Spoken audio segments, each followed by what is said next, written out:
go ahead and get started with our meeting. So let me call the board meeting to order. Sarah Rill, are you online?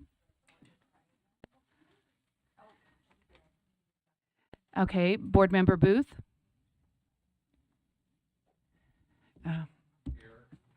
Yep, sorry. Yep, you're here.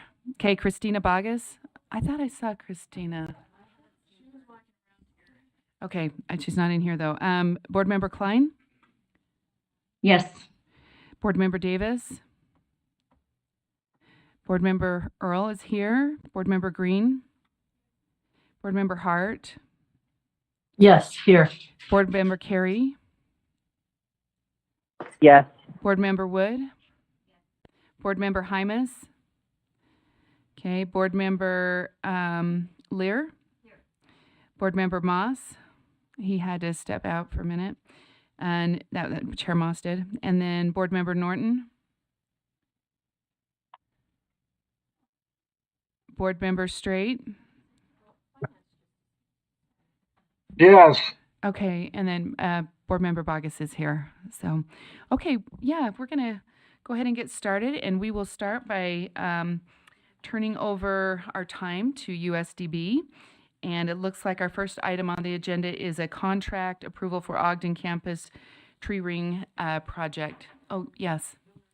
I'm gonna have to have someone. Are you okay? Michelle Tanner was supposed to be able to share her screen. She is? Okay. Okay. She just sent me a text and asked me if I could see it. And I'm like, I don't see it. So she is there. Okay. Perfect. Thank you. So we're just waiting to kind of connect technology. Do we want to maybe do like superintendent's report, or is there something else, or is most of this technology? Oh, okay. Sorry, 30 seconds. We'll wait for that. We're good at that. I didn't know if it was still a kink that we were trying to. Thank you. There you go. Okay, here we go.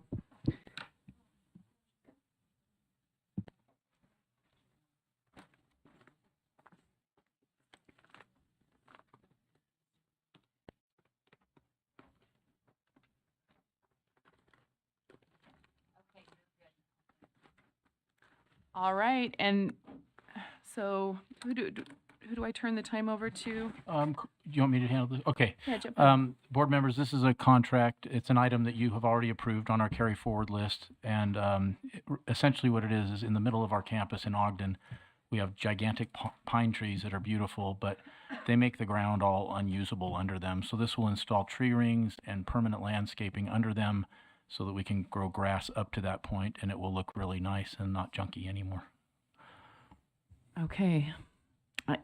Do we have any other detail than that? No, it's really not a very sexy item. It's just business and maintenance. Okay, so I am looking for a motion then. It looks like this is an action item. If someone would like to move that forward. Okay, so Board Member Bogus has moved that. If I have a second. Okay, Board Member. Second. Okay, thank you. We have a second on that. The motion is to seek contract approval for Ogden Campus Tree Ring Project. Any discussion to that motion? Yes, Board Member Lear. Was there a total amount on that I'm just not being very, oh, is it? It's about $120,000. Okay. Thanks. You're welcome. Approximation's fine, thank you. Okay, thank you. All right, let's go ahead and take a vote. Is there anyone online with hands? I'm not seeing any. All right, let's go ahead and take a vote on that. We'll have to do it, right? Let me call your name out and we'll just take a recording of it, or voice vote. Okay, Board Member Rill. I'm going to abstain from this because I just jumped on. Okay, perfect, no problem. Board Member Booth? Yes. Board Member Klein? Yes. Board Member Bogus? Yes, ma'am. You're okay. Board Member Davis? Yes. Yes. Board Member Earl is a yes. Board Member Green? Vice Chair Hart? Yes. Board Member Hymas? Someone's still got their audio on. Board Member Carey? Yes. Board Member Lear? Board Member Norton? Yes. Okay. Board Member Rill is not abstaining. Okay. Board Member Straight? Yes. Board Member Wood? And Board Member Moss is not here. So that looks like it's, what are we missing? 1, 2, 3, 12? Is that what you get? 12 yes votes, 2 absent, and 1 abstention. Is that the same recording you had? Okay. All right. Let's see. Our next item then is information for the monthly budget update as of November 30th. So Carl MP, is that who we have then? Yes, good afternoon, Madam Chair, Madam Vice Chair, and board members. The financial reports for the first 5 months that ended November 30th. I can't believe we're in January and period 7. We're just finishing up the December financials. But the good news is we remain financially solvent. We have plenty of cash on hand to pay all of our bills. Our inflows of revenues for the 5 months, I'm just going to round up, 22.3 million. Our expenditures were 19.9 million, leaving us a surplus of $2.4 million. So far the year is looking very solid. The number of students we have on campus, 335. You see the growth since the first of the year from 302 to 335 students. That's pretty dramatic for us. Students receiving services is 2,154, and then the total services being provided to students just keeps growing at 4,346 for a total services about 6,835. And then the 3 funds that we always report to you on a monthly basis, our enrichment fund balance is $586,560. Our donated fund is $266,655. And our education foundation balance is $1,126,032. And all the supporting detail for this financial summary is on the next 2 pages, which is the budget status report. And I'd be happy to answer any questions now or after the enrichment fund project spending report. Let me cover the enrichment fund project Okay. first. Yeah, then we'll see if there's any questions people have. Okay, thank you. As you may remember, we had a discussion last month to take the blind mentors of $420,000 off of this enrichment fund schedule because we moved it back into our operations for the fiscal year. So our new reduced balance of the enrichment funds and the school community land grant fund is $629,000 was what was approved. Of that, we've spent $256,582, leaving us a balance of $372,418.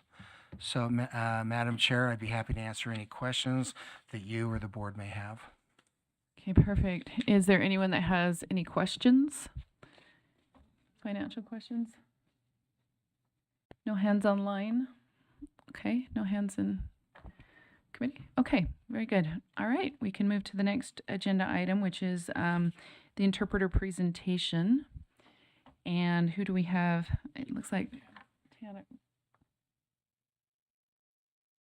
Okay.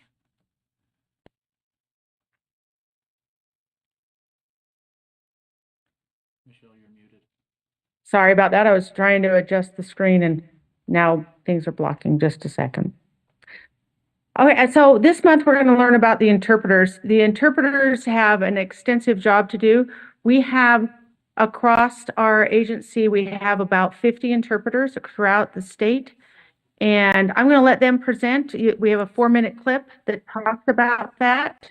And then after that, I'll answer questions. So I'll move that forward. Michelle's looking into it. All of you to read the page 35. And let's talk about it. A common misunderstanding about ASL interpreters is that they only provide communication access for deaf or hard of hearing students, when in reality, they provide access for hearing people to communicate with a deaf person too. An interpreter is there to benefit hearing people just as much as they are to benefit deaf people in a variety of settings. USDB staff interpreters serve the adult staff population of USDB. They work with these staff members in daily and in community-based meetings, board meetings, IEP meetings, and other activities our deaf staff want to professionally participate in. Staff interpreters also provide video interpretation services for existing content, USDB-created content, and virtual webinars. These services are as individualized as our staff in a variety of professional settings and locations. We also assist teachers by interpreting videos and other content that the students access. This could be adding an interpretation overlay or captioning. In addition, the USDB interpreting team has filmed several popular novels and books for educational content. USDB provides interpreting services to students and adults. These interpreting services provide accessibility in the classroom to over 350 students. The majority of interpreters at USDB are educational interpreters. These interpreters provide educational services to students in mainstream schools and students on a USDB campus. Other settings include the homes of families for deaf and hard of hearing children with our parent-infant program, after-school programming, school events, sports, and field trips. USDB coordinates with educational teams to allow for interpreting services that match the needs of each student we serve. Interpreting services are provided on an as-needed basis. If a student requires an interpreter in the classroom, we provide a full-time interpreter for the student each school day. For remote students, interpreting services are provided through a Zoom platform. These students are given an iPad that they take from class to class and set on their desks for interpretation. Although this is not ideal, this allows USDB to provide services to a student who would otherwise have no access to an interpreter. USDB provides interpreting services for deaf and hard of hearing students that attend school at USDB locations throughout the state or in the student's local school. If a student attends a USDB campus and elects to take a class at a local public school, interpreting services would be provided. In addition, we provide interpreting services for extracurricular activities. Communication is such an important part of our daily lives. It is natural for us to want to understand and be understood by others. For our students who are deaf and hard of hearing, communication with those who are not familiar with American Sign Language can be difficult, frustrating, and at times impossible. Our educational interpreters bridge that communication gap by helping our students, their educators, and their peers understand each other.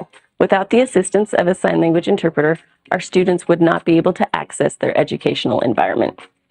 Besides the legal requirement to provide an interpreter for deaf and hard of hearing students, there is an ethical responsibility to make sure that our students are in an accessible environment.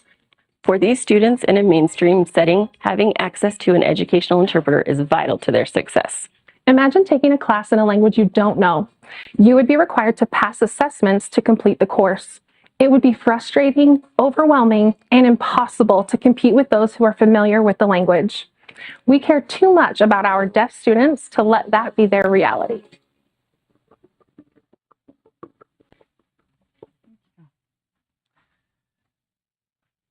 There we go. I heard there was a little glitches, but I hope you got the gist. We have staff interpreters. They are for our adult professional staff, the deaf staff that work here. They also interpret a lot in a lot of my meetings since I interact with both groups. And then we have educational interpreters who provide services in the classroom, which is the majority of these interpreters that we have. And they provide a very vital service. And we just try to get to them as easily as possible. And sometimes that's a remote interpreter. So if you have any questions, I'm open to it. Okay. Looks like Board Member Lear has a question. Right. If it's not tacky to ask, how much do these interpreters make an hour? Excellent question. That can range between, that's their certification level that determines the pay that they receive. It is totally competency-based type of a pay. So if you have a novice, then you're going to make the lower end, which would come in at $22.95 an hour. You can range up to a professional, and a professional comes in at $28.64, but those who have been here each year get the COLA. And so that can get as high as around $39. Oh, okay. Thank you. Are there any other questions? Do you have any hands online that are raised? Okay. This week I got to participate in the group that's coming to kind of do the evaluation and such at USDB, and it's fascinating. You've got your interpreter who's giving the message to the person, and then the person giving it back, right? I mean, you've got it going back and forth and trying to convey. And anyways, it was a good experience to kind of watch that, some outside individuals coming in and engaging in that capacity and making sure that we were understanding each other. And anyways, it was an interesting engagement. The other question, so I have a question, is if a student needs, are we able to, so this is along Carol's lines, are we able to fill the positions we have needs for? And I understand that you just said we may have to do it through online, and that would mean you don't have a physical person there to fill the need. Is that frequent? Are we able to meet the needs? I'm just curious. We are meeting the needs of our students. We do have turnover periodically based on different, events, life events that people happen to, occur in their life. We also have some that do leave for different pay and other events. Like, for example, we had someone leave recently who preferred a more online environment with a different, wanted to remain online entirely on their own. And so that person left. But that typically, we don't have a high turnover rate in our interpreters, and they seem to enjoy their position. Thank you. One other item that was of interest is one of the gentlemen that was there at the meeting expressed how in healthcare that having an interpreter there, a live person versus someone that's just giving the information online, made all the difference in an individual actually carrying out a doctor's orders versus just a set a standard video or something that explains the orders and how higher the quality of care was with that individual being there. So it was just interesting to listen to that perspective. Same information communicated, but someone's able to ask questions back, someone's able to engage and have a deeper communication with language. So anyways, grateful for all you do, and thank you for sharing that information. I don't know, were there any other questions? Oh, yeah. In that meeting that you're in, that was going on behind the scenes, we had an interpreter show up. There's a difference in the levels of certification. So we had the company had contracted for a novice interpreter. They didn't know the difference. So a novice interpreter came in, and so we had to swap out the interpreters because there's a difference in the skill level between one interpreter is not the same as another one. And so it's important. And we have a standard here in the state of Utah that they must hit a 3.5. It's called an EIPA score, which is an Educational Interpreter Performance Assessment. So they have to have a 3.5, or if they're a interpreter across the state, they have to either novice or professional. And they have to either hit that level or be in a professional level to be in with the students. So we make sure that the quality that is given to the students is of the appropriate quality. Thank you. And I did remember that they kept switching people out. It was like the gentleman would look over to the other interpreter. I didn't realize that was what was going on. I didn't understand the relationship there. So thank you for explaining that. Cindy, do we have a hand up? I just see, no, okay. I can see your face, which sometimes means that, okay, very good. All right, we are ready to move on to the next item then. So it looks like we're at the superintendent's report. Thank you. And I think, was it mentioned how many we have across the state, Michelle? We have 50. Okay, we have 50 of them, so that's quite a group of their own, and they all report directly to Dr. Tanner. one last thing I'll say on that. Have to tell you how impressed I am with the interpreters as individuals too. It's part of their career, but they set aside their egos completely because they're so dedicated to the people they're serving. And like in the meeting Jenny was talking about, the novice that was there quickly realized he was out of his league interpreting for an educational meeting with architects and so forth. And so when the deaf folks said, switch him out, he wasn't like hair flip and, he was just like, yeah, I get this. It's fine. Switch me out with someone better. And we had one of our staff interpreters who are just some of the best ever, right there to fill in for him. And they, and talking with some of those interpreters afterwards, they said they were just complimenting him, even though he was the guy that couldn't quite measure up to the event. They were saying he did exactly the right thing. That's our professional ethics. You don't make yourself the issue. And it's really a really neat profession in that way, I think. Do you want to comment? Go ahead. Do you want to let? No, I want him to share the story of the translation that was going on at graduation between the family. Oh gosh, yeah. How many languages were involved? So many. And in our advisory council meetings too, because we're also accommodating for the blind, we have descriptive audio, we have interpreters, we have people online and live, so we have interpreters in the room, and then we have people online interpreting. And it's there's one meeting where I just stood up and took a video of everything that was going on as our students told the story of one of their learning experiences. And anyway, but what you're talking about at graduation, we had a graduate who he and his family were have moved here from Venezuela, so his family all signs Venezuelan sign language, and we also have many students who are Spanish speaking, and so they may have one or more sign languages from spoken Spanish countries, but you may or may not have the same sign language. So we found one interpreter who's one of the best in the state anyway, who actually knew Venezuelan sign language, Spanish sign language, Spanish and English, and so he was sitting in the audience facing the family in their row. We just carved out a little space for them.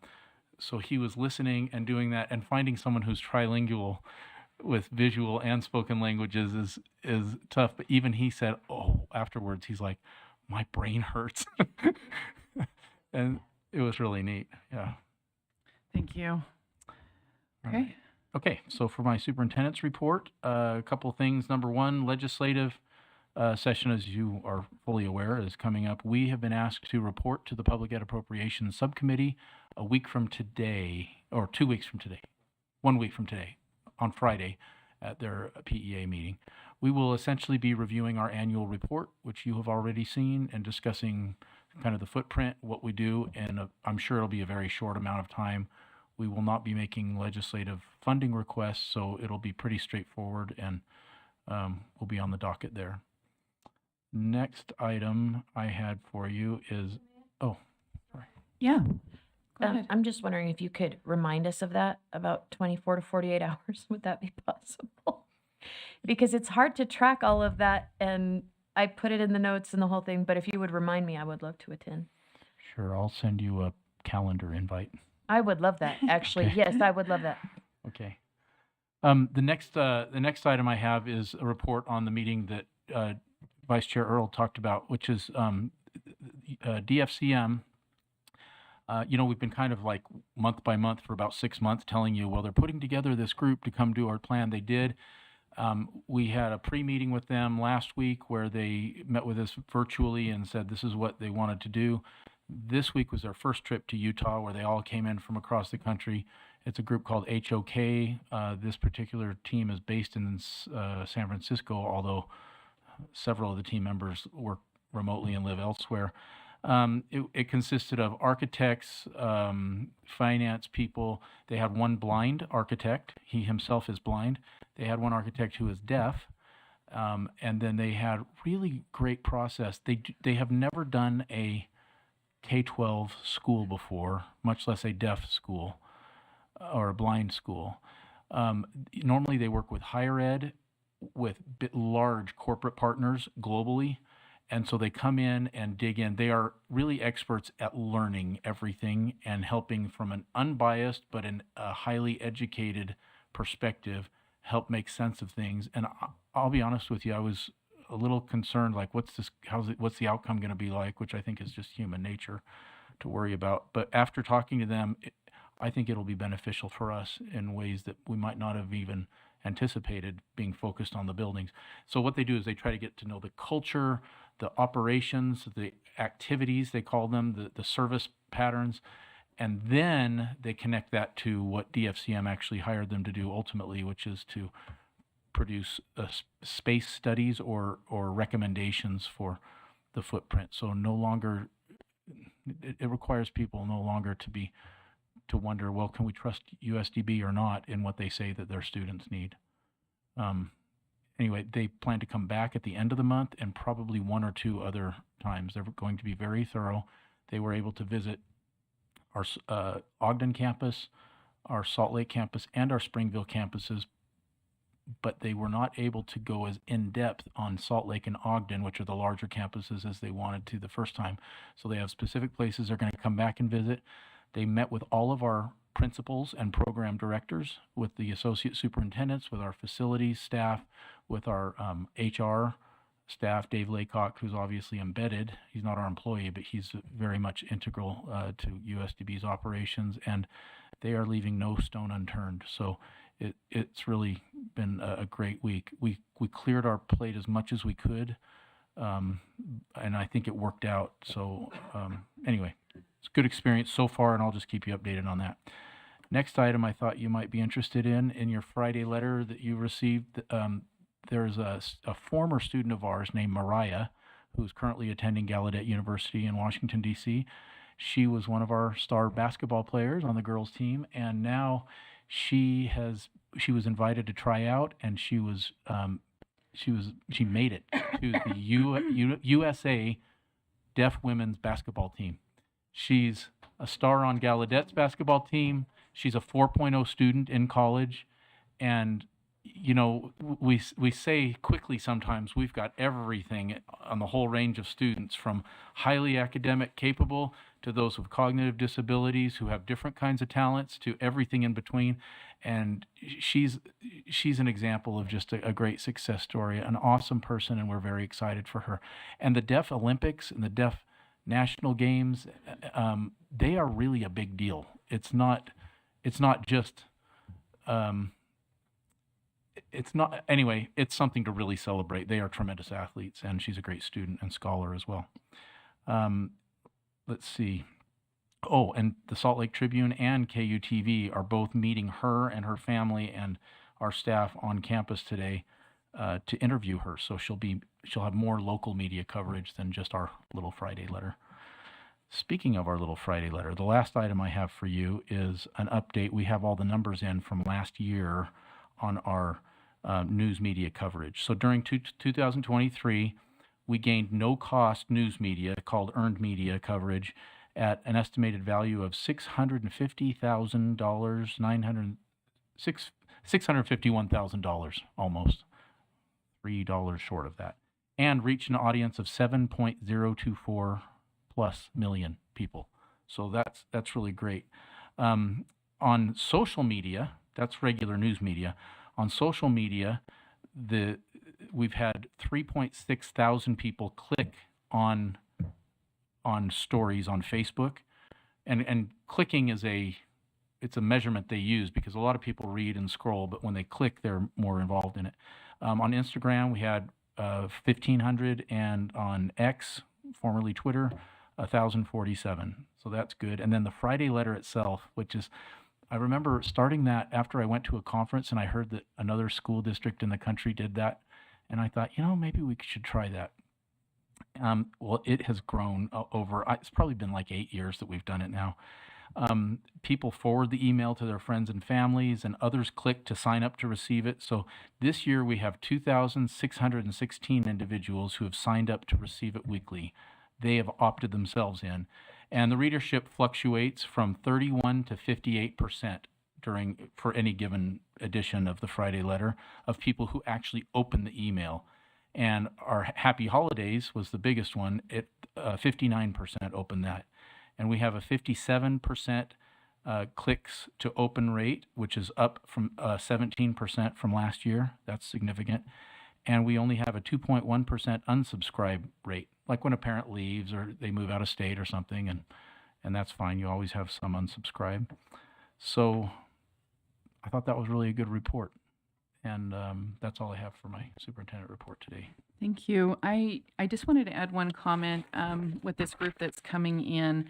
One of the questions that they had asked is, what questions do you want answered by the board? So if you have questions you want this group that's looking at USDB to have answered, or part of the outcome of their work, will you just you can send that to me or even Leanne. We have a working group that's working with USDB, and we'll just make sure those are included. So if there's something you want the report to answer or to look into or to, analyze, anyways, that would be of value to them and value to USDB. Oh, yes. Okay. Yes, Cindy, go ahead. Cindy Davis. Thanks. It's not a question, more just a thought I had when you were talking about the number of people who've seen the stories and the news and who clicked on the social media. And I was just thinking about, you can calculate in numbers and benefited costs, but you can't really calculate the paradigm influence that people who don't have always a lot of exposure or even understanding of people who are deaf or blind, or the schools for the deaf and blind, and what a sweet mechanism it is so that people's paradigms have an opportunity to grow. And that's so much more important than advertising of this or that or the other, whatever. It's a really sweet opportunity. So thank you for doing that. Thanks for sharing that. And the ultimate goal really is for awareness, because we don't want any student in our state to not benefit from the resources that we have for them. And so it's you're right. The rest is nice, but that's what's necessary. Thank you. Yeah, thank you. Oh, yes, go ahead, Michelle, or Deputy Superintendent Tanner, right? Go ahead, if you can unmute. It's all good. It's good. I just wanted to add to the superintendent report just exactly what's going on with the deaf school. Just wanted to let you know that we sent out students right before the storm hit to fly out to Tennessee to do a robotics competition. That's our middle have. Oh, looks like my internet's not stable. Anyway, next week we're going to have our students fly out to Tucson, Arizona to have the Western States Basketball Classic. It's a conference of schools for the deaf across the western half who compete. And then the third thing I wanted to make you aware, we just finished, we submitted our self-study, which ended up being 165 pages. We're participating in the CEASD accreditation. That is a group of superintendents, of which I'm a part of the board, that helps supervise and evaluate schools for the deaf across the entire nation. So we'll participate in the accreditation for the normal accreditation that we always do with the state. That'll be next year. But this year, we're excited to have professionals in the field of deaf education who are really in the know, who can give us feedback on things we can improve and tell us the things we're doing well. And so we're looking forward to that. That will happen at the end of February. And we will hopefully have your involvement, but they do like to interview our board that's a part of that accreditation. So when we have that date and time, it will be a Zoom meeting. We'll send that out to you. That's what I wanted to add. Thank you. Any other comments before we complete our meeting? Oh, yes, go ahead. To say a little bit about what we're doing in the School for the Blind. You did get a memo that had all of the things that are happening in the School for the Blind, but I did want to highlight two things that are happening right now. One is that we hopefully will be able to do snowshoeing tomorrow for one of the expanded core curriculum activities and short-term programs. Not sure because of the weather, but as I talked to one of the directors this morning, we're still holding out because the kids are so excited to do that snowshoeing activity. The other thing is that we are in the middle of the 7048 preliminary, getting kids ready. And one of the things that we're implementing this year that wasn't implemented in the past two times that we've done it is that the students that were accepted in to participate in the 7048 boat race, they have to go through a very stringent fitness plan and nutrition plan to ensure that they are physically able to do that. And we've matched up chaperones one-on-one with the students, and we've actually got another person that's coming in to provide fitness and nutrition training, and they start that tomorrow.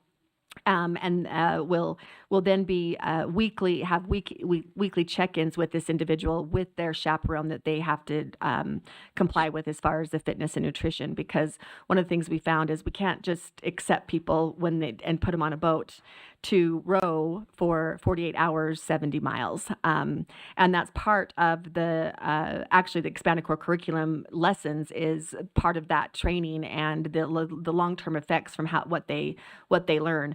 We have our first practice row in March, and we have the second practice row in April. First practice row will be 2 hours. Second in April will be 6 hours. And then the third practice row will be an overnight 12-hour practice row, which I know all of us think that sounds awful, but they're very excited. I was involved with a parent meeting over the holidays with the students, and the kids are just really, really gearing up for that. But it is a long process, and I wanted to kind of update you on that as we go along, because it's not just a, wham bam that we're just all of a sudden there in Seattle with the rowing. And then also one other thing that I just wanted to make you aware of, we did send out this week to all teachers of the visually impaired across the state a survey for enrichment activities in the future, so that we can meet the needs of the students. They know the students very well, and those are both large districts TVIs and then TVIs that are employed by USDB. We also sent out, we're trying to form a committee for professional development purposes to meet the needs of the TVIs, and we'll be having some of those large district TVIs serving on that committee along with us. So I wanted you to be aware of that, because those were some of the requests that we have had over the state from different stakeholders. So I wanted to make you aware of that in case that somebody reaches out to you with any questions. Please refer them. I just wanted you to be aware that that was happening. And then please, if you look at that memo that went to you and you want to attend anything, we're more than happy to have you. So thank you. Okay, I think that concludes our meeting today. Thank you so much for coming. Oh, sorry. Just a couple of questions. About the 428, did I say that? 48. Yes, it's fine. I gotcha. Do you have some of the students who were in the first one in the second one, or is it? This year, they're all new. Now, the first one we had, the second time, yes, we had students in that next one. Our goal, and it's very preliminary, but our goal is that we actually form a yacht club, and that we have students participating in junior high, not necessarily on the level that we're preparing for the 7048, but they're experiencing rowing, because we're wanting this to become something that's some physical activity, but also some competition. And also we're wanting to instill in them the activity itself as being in a yacht club. And then they would need to try out for the 7048, so that it's not just we're grabbing these kids together and we're putting them in the Puget Sound, but that's a kind of a reward for the work that they've put in since they've been in junior high, similar to a student in a regular education situation that is playing basketball or football or involved in another activity. That's our big goal, is to make it so that it's long term. And I was also going to mention, but I don't know if this sounds naive, but since Boys in the Boat is a really, I think it would be wonderful or awesome if somehow you can give them the experience of seeing that? So that's, thank you, Board movie. Member Lair, for bringing that up, because that has been talked about. We actually contracted with a captain who is, he's in the Navy, and he has different certifications as far as being captains of certain sizes of ship. He has participated, volunteered his time for both times in the 7048 to go with us. This year, we contracted with him so that he is now the official captain. And he had the idea, along with Ryan Green, one of our other directors, that we take them to see Boys in the Boat, that it, as a group, a team building activity with the chaperones, that they go see Boys in the Boat. The first year, they were required to read that book. And so that's something that I'm glad that you suggested that, because they were like, can we do that? And I said, I think that would be a great team building experience. But I just think that sounded really timely. yeah, So- it really is. So thank you. All right, thank you. We will conclude our meeting then. Well, for USDB. Don't any of you leave. So, okay. I think the first item on our agenda has to do with the DTL, Digital Teaching and Learning Summary. And let's see who we have our, yep, here they come. Look at that, we're ahead of schedule.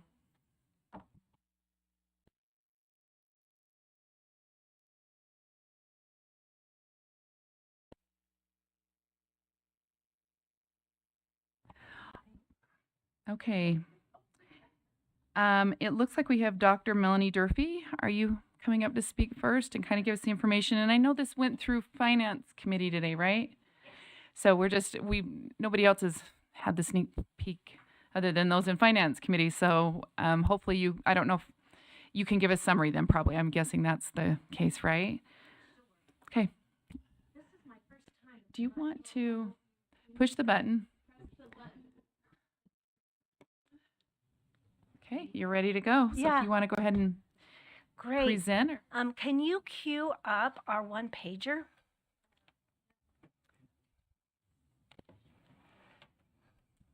Yeah, Kelsey will get that queued up for you.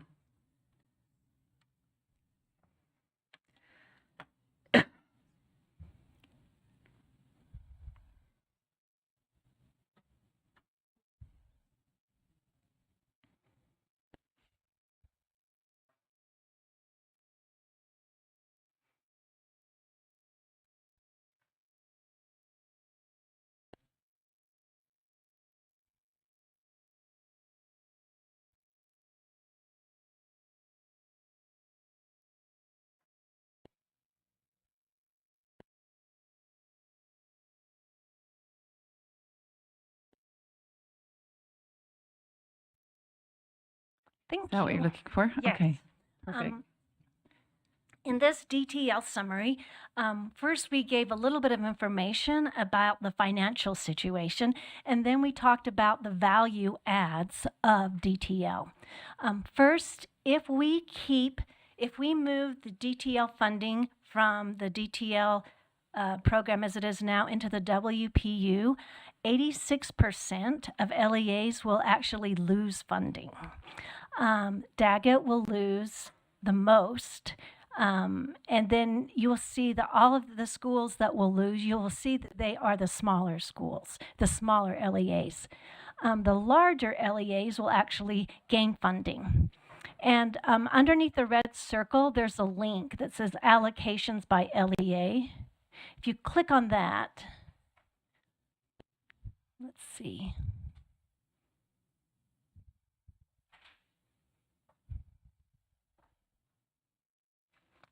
You can see a lot more detail. The first sheet shows what the LEAs will have based on the WPU. Column C is what their allocations are as of last year, and then column D is the percent change. So Daggett's at the top, and you can scroll down and see that there are under 10 LEAs that will actually gain money. The rest will lose funding. And it ends with Alpine. It gains the most because it's the largest district. And now if you click on the worksheet tabs at the bottom, numbered 1 through 15. It has each of the districts, and you can see by district, by board member, how much their LEAs will gain or lose. So if you're curious to see what's happening in your district, there's that where you can find that information. Okay, if you click, if you click on if you go into your the one pager in your Civic Clerk, and then you go down under where it says 86.4%. There's a link there. It says allocations by LEA and by board member district. Are you seeing that? Okay. Yeah, it was on the actual document, so it may have been skipped easily, but okay. Thank you. And if you click back on your browser a few times, it will take you back to the one pager. Okay. Oh, there you go. It opened a new tab. The next thing we wanted to address is what are LEAs spending their money on? The majority of LEAs are spending their money on, let's see, can you scroll up a little bit? Yes, are spending their money on professional learning and coaching. They are paying people to help teachers know how to teach with technology. Next, it comes devices, and after that, it's other tools. The devices are hardware, and the other tools are software. The next thing I want to talk about is, can you scroll a little bit? What it is that USBE does for the DTL program. What's the value add of having a DTL team support these LEAs? We collect data on a regular basis, and we find out what the needs are. Some of the needs have been a need for collaboration. They need to increase student engagement. Their students are not as engaged as they used to be. They need to teach their students how to be self-directed. And so we look at this data and we look at different strategies that we can implement to support the LEAs. Some of the things we've done are community of practices. We have some validated surveys to measure student engagement as well as student direction, so the LEAs can try different interventions and see how they're working.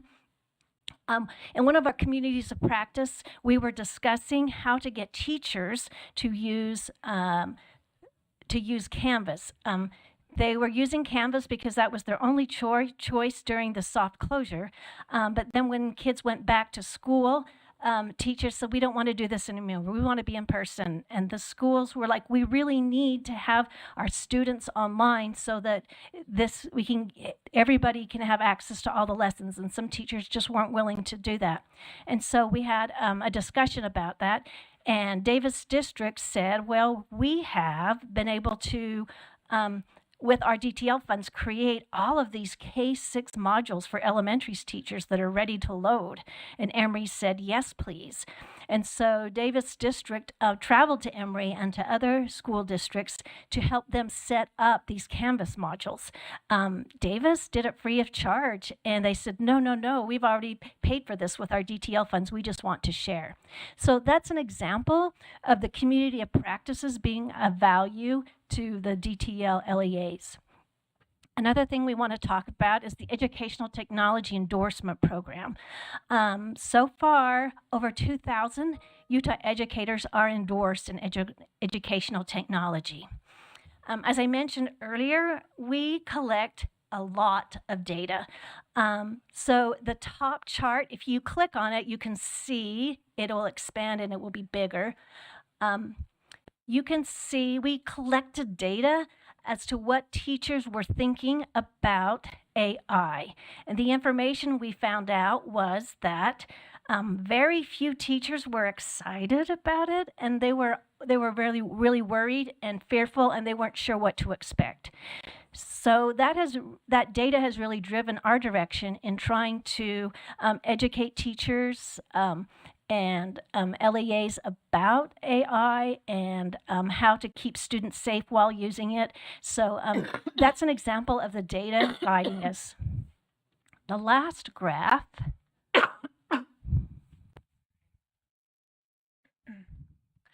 tells how teachers say they are using the technology and how the teachers say their students are using the technology. They're using it to give the students more voice and choice. They're using it to give that's increasing engagement. You will notice that the yellow is the highest. So we have seen a slight decline since 2020. So that gives us some really good data to know that teachers and students might be getting a little burned out. So that's really good data for us. Also, I don't know if you have this, end of the one pager.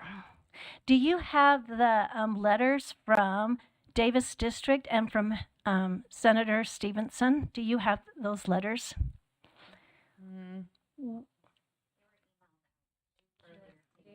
They were emailed today. All right.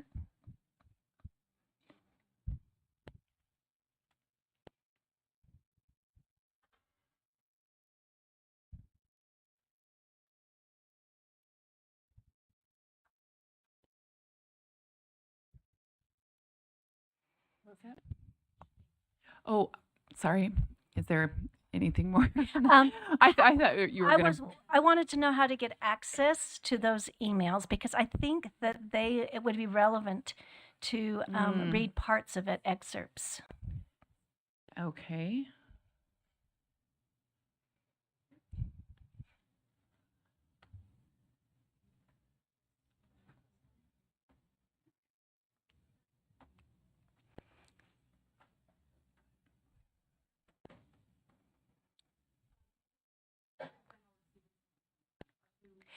Howard emailed it to probably, we read it in Finance Committee. Oh, here is Dr. Hansen's letter.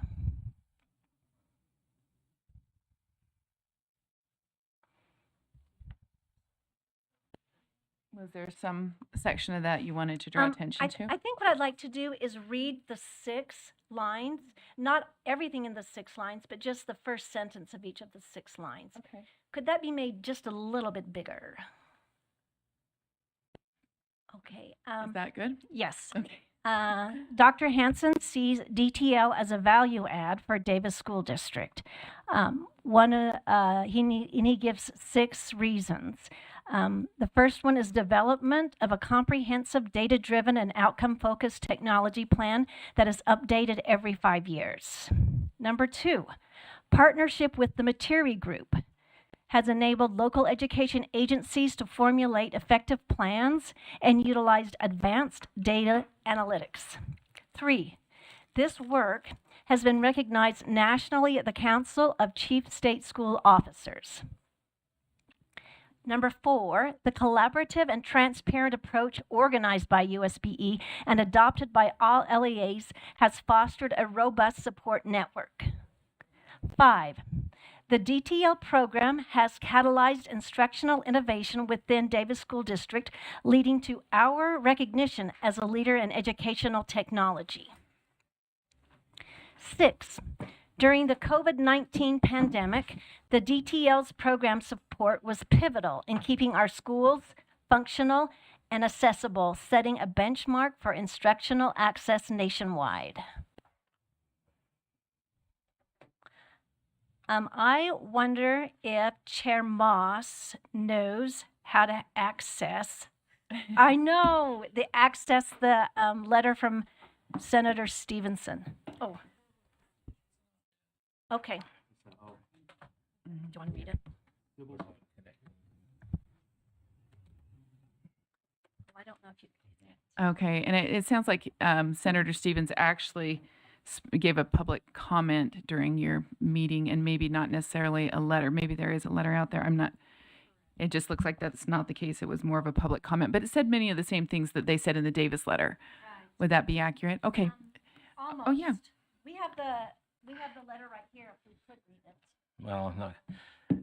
You're good to go. I'm good to go. Yeah, go ahead. Read if it's supposed to be read or if it's Introduce supposed to be yourself, please. Rick Gaisford, Education Technology Specialist here at the State Board of Education for many, many, many years. Are you loud enough?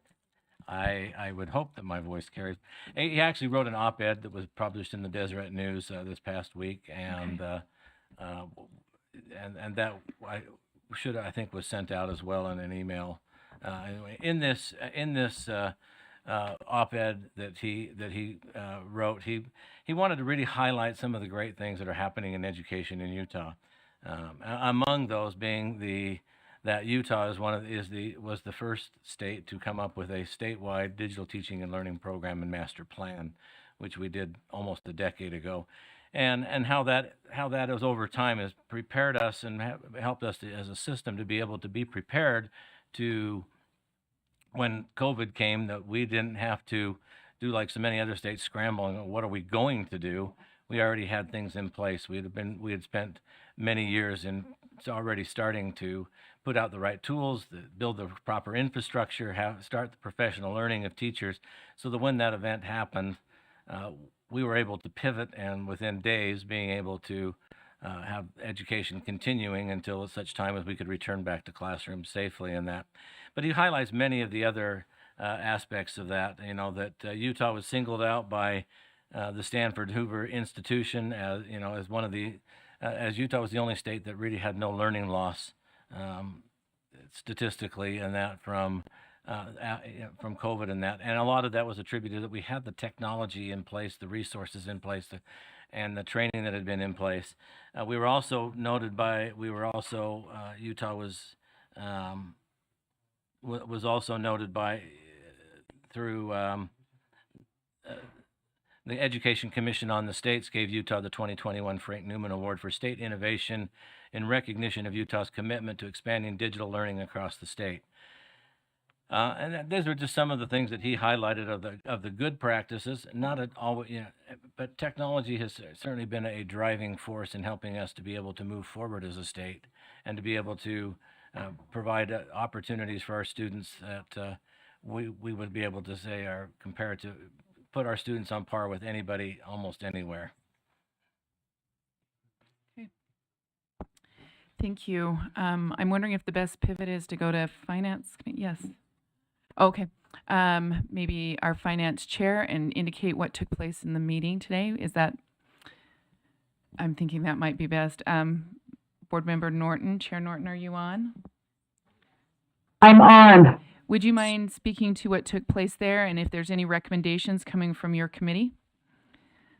Yes, our committee listened carefully to the public comment, and then we had quite a lengthy discussion regarding the best place for the DTL money, whether that should be folded up into the WPU or if that should remain outside of the WPU. And we had large districts, medium districts, small districts, and as well as BA, former president of the BA Association, Todd Haber, talked to us about the survey that they had sent out to the other BAs in the state, and those BAs had requested that the DTL be held outside of the WPU, and the funding should continue as it has been historically. So our committee voted to send that request on to the board as a whole, that DTL continue to be funded as its own item and not as part of the WPU. Okay, thank you. Let me see if we can get any questions answered, and then we can actually place that motion if that's okay. Okay, and maybe could Cammie give us the actual motion that was passed? Yeah, do you want to send that to Sybil, and then we can get that up, Cammie, if you're, oh, you have it? Someone has it. Okay, I'm seeing people flag me down here. Okay. Okay, so we have a few questions, and then we'll go ahead and place that agenda item. So, Cindy, why don't you go ahead? You're online, and then we have two board members in the room here. Board Member Davis. Thanks. I was just going to add that JLC voted for this option as well, to be considered today, just like an hour ago, I guess, or something. Okay. Thank you. And Board Member Vargas, did you have a comment or question? Okay, go ahead. So thank you, and I appreciate you both very much. I appreciated you this morning in finance as well. So as I look at my district, I have 3 LEAs that get this money, which means I have many LEAs who don't get this money.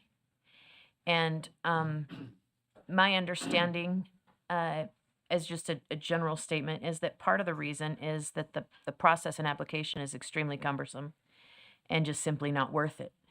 And I don't know that that is how everyone feels, but that seems to be a trend in the conversation. And so I see that the way the dollars and cents change, but I think if we move this above the line, all students would have access to the money, whereas keeping it below the line really hinders all LEA's access to the funds. And I don't know if you could address that. It's not really a question, because I know that if they choose not to apply, that's their own problem, and there's accountability there. I just am wondering if you could comment on that or have a conversation. That's great. Let me make sure if I understand too. Just you're saying that currently they would have to apply for the grant. Some of them are not getting the funding because of the limitations associated with the grant versus with the WPU. Is that kind of So there's limitations, so they're not applying. If we move it above the line, more students would have access to this money. Keeping it below the line in this DTL format, we have a shift in how the dollars and cents matriculate out through the state. And I'm really having a hard time reconciling and juxtaposing those two. okay? Is there someone that could maybe have greater clarity or something on that? Yeah, Amber Wright. I'm the digital and instructional material specialist, and I also work on the DTL team. Okay. So I just want to clarify with that spreadsheet that you're looking at, we found as many schools in your area as we could. It's not a complete list of all of the schools in your area that are receiving DTL funds. And if you look at the list, you'll actually notice in that full spreadsheet on the first page, there's only 88 of our charter schools and districts that are listed. But we just have new funding now. So we actually are including 101 into that. And most of those new DTL schools that are getting funded are charter schools. And so the number in several of your areas would go up for the schools that are receiving those funds. We also have changed the DTL application, so it's a lot easier for those schools to apply and get the funding. And they can speak more on that, but so we noted that there's been several changes to it, and every school that applies for the funding does get the funding. We work with them to change their DTL goal or whatever support and help that they need, but they do get the funding when they apply. So, did that answer your question?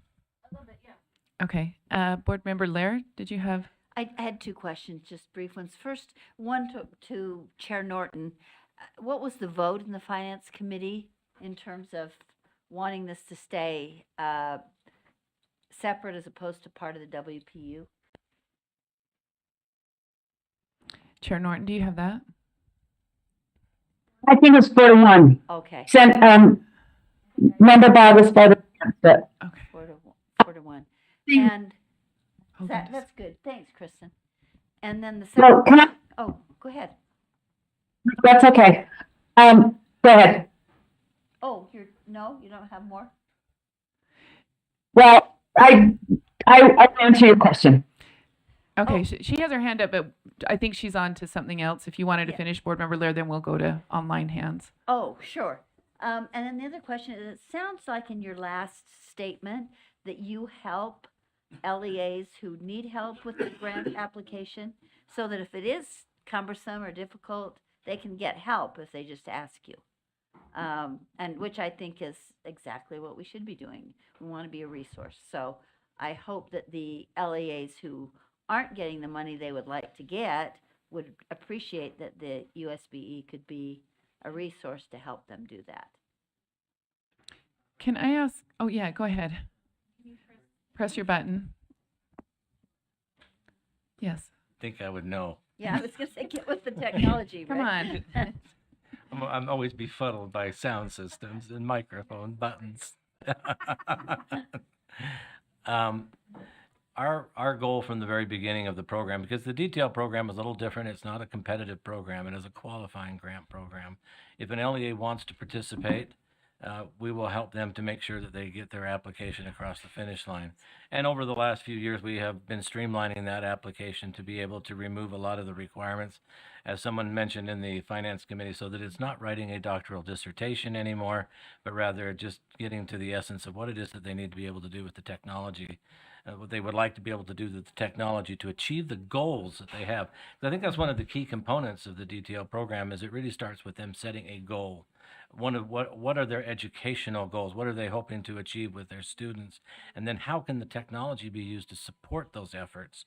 That's the key. And so currently 100% of the districts are participating in the program, all 41, along with 60 charter schools.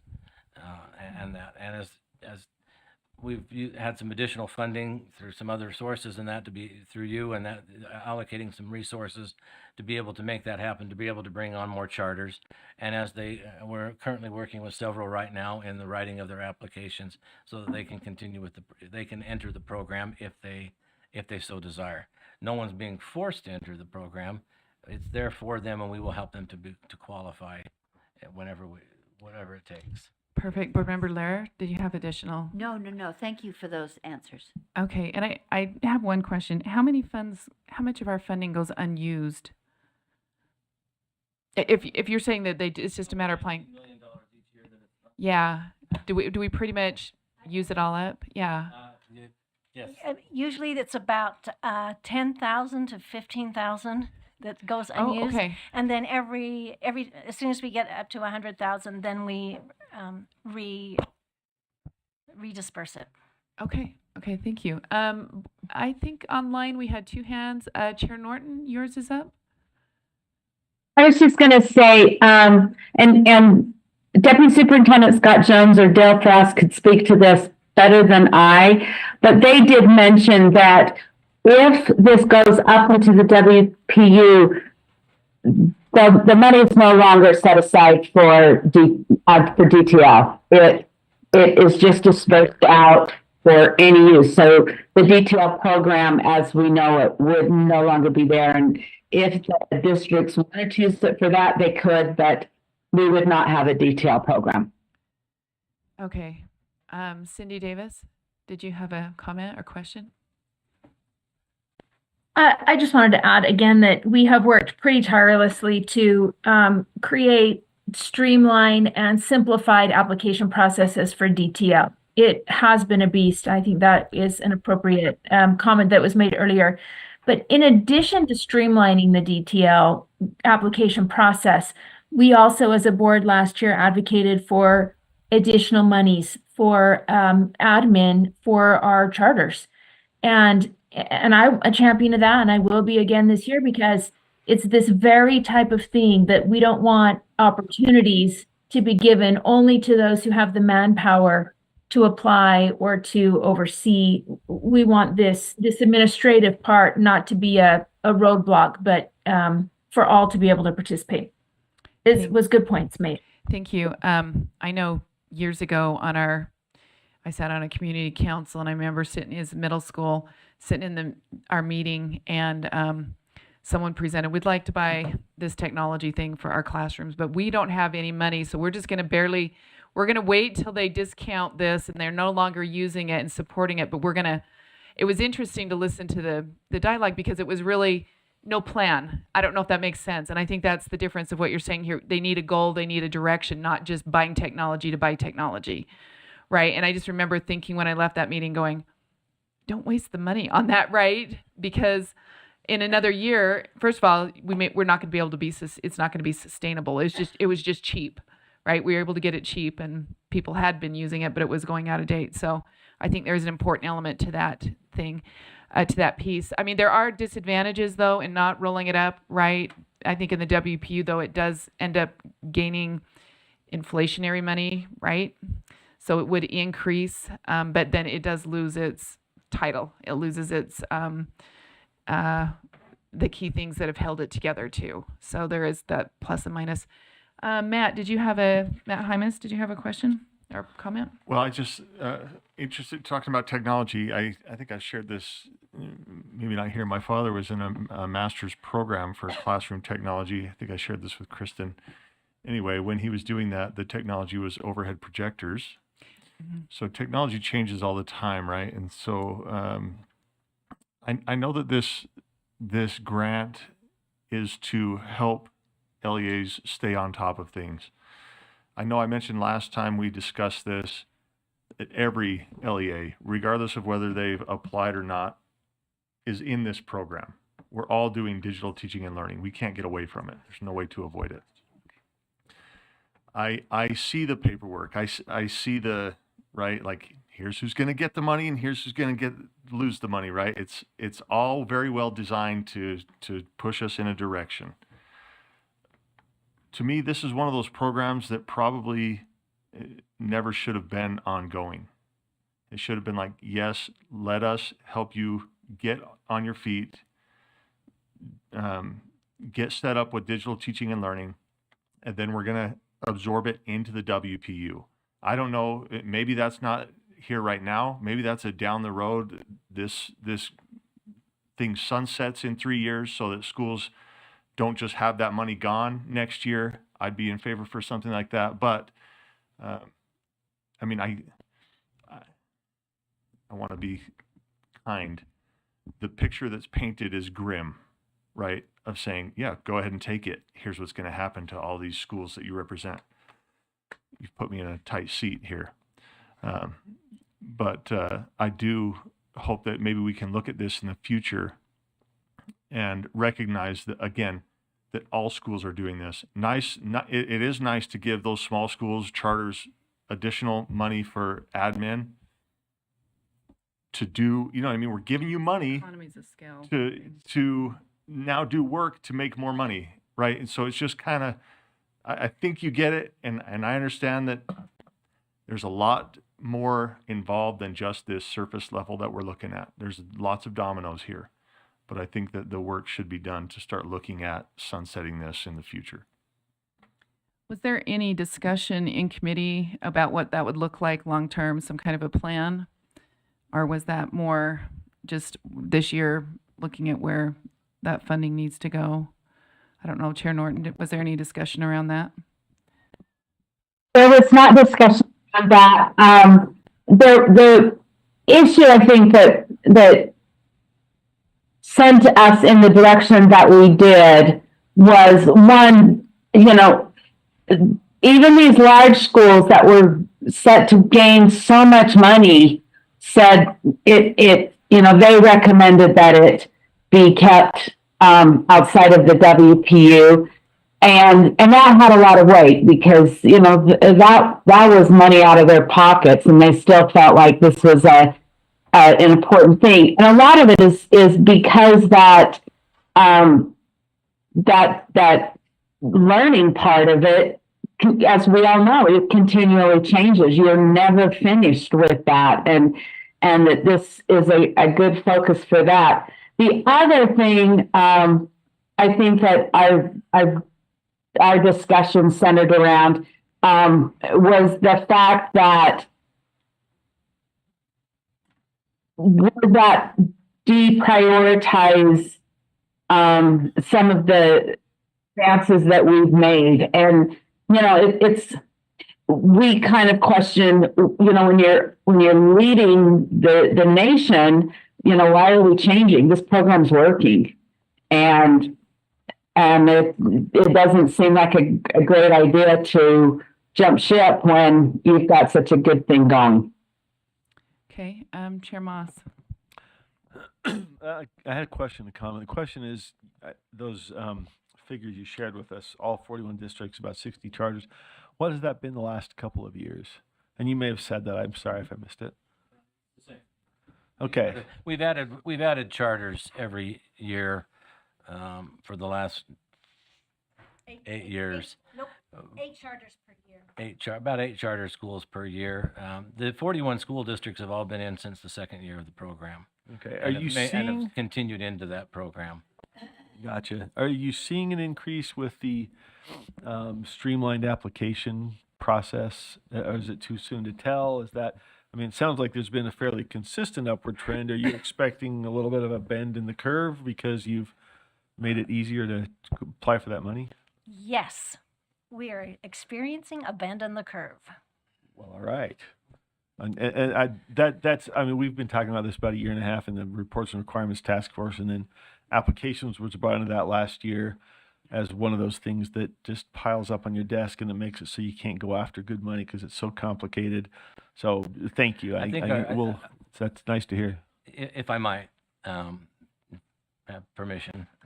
Sorry, go ahead. Yes. I think that our LEAs will be thrilled, particularly our districts and that have been a part of this, to see the streamline. They've already been through the process twice now, and we feel that, you know, they're committed to the program, and therefore, and we know a lot about what they're doing, and therefore we probably don't need to have to have all the thing, you know, to the degree of depth that we would go to, because we know so much more about everything that they are doing.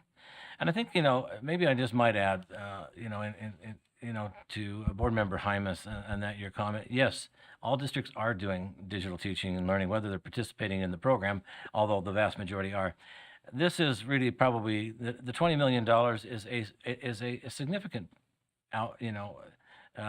is a significant allocation.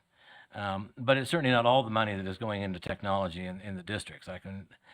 But what the power of the DTL program is, how is as districts and charter schools, as they sit down and they look at their technology and what they're spending on, and going through that planning process and looking at what they've been doing, and that they're able to take a look at that, and not only does that guide the dollars that they're using from the DTL program, but that's also the guidance and the guiding plan for all of their technology dollars.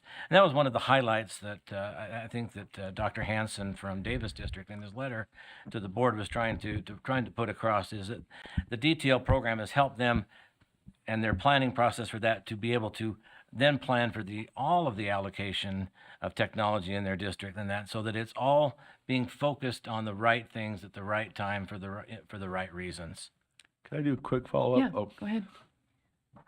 I wanted to speak to the application, but perhaps you want to follow up to that before. No.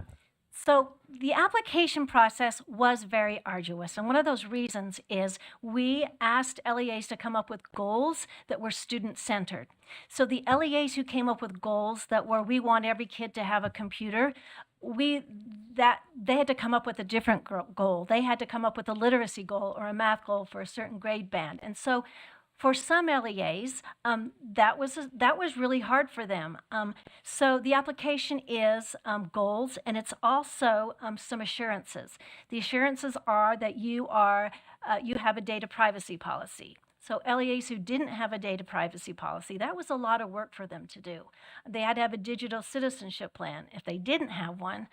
So one of the and et cetera, et cetera. So one of the reasons that the application is easier now for LEAs is if they've already applied, they have all of these programs in place, and they're not floundering to say, what's a PPI? So that's one of the reasons that the application seems easier than it is now, is because the LEAs are more competent than they were previously.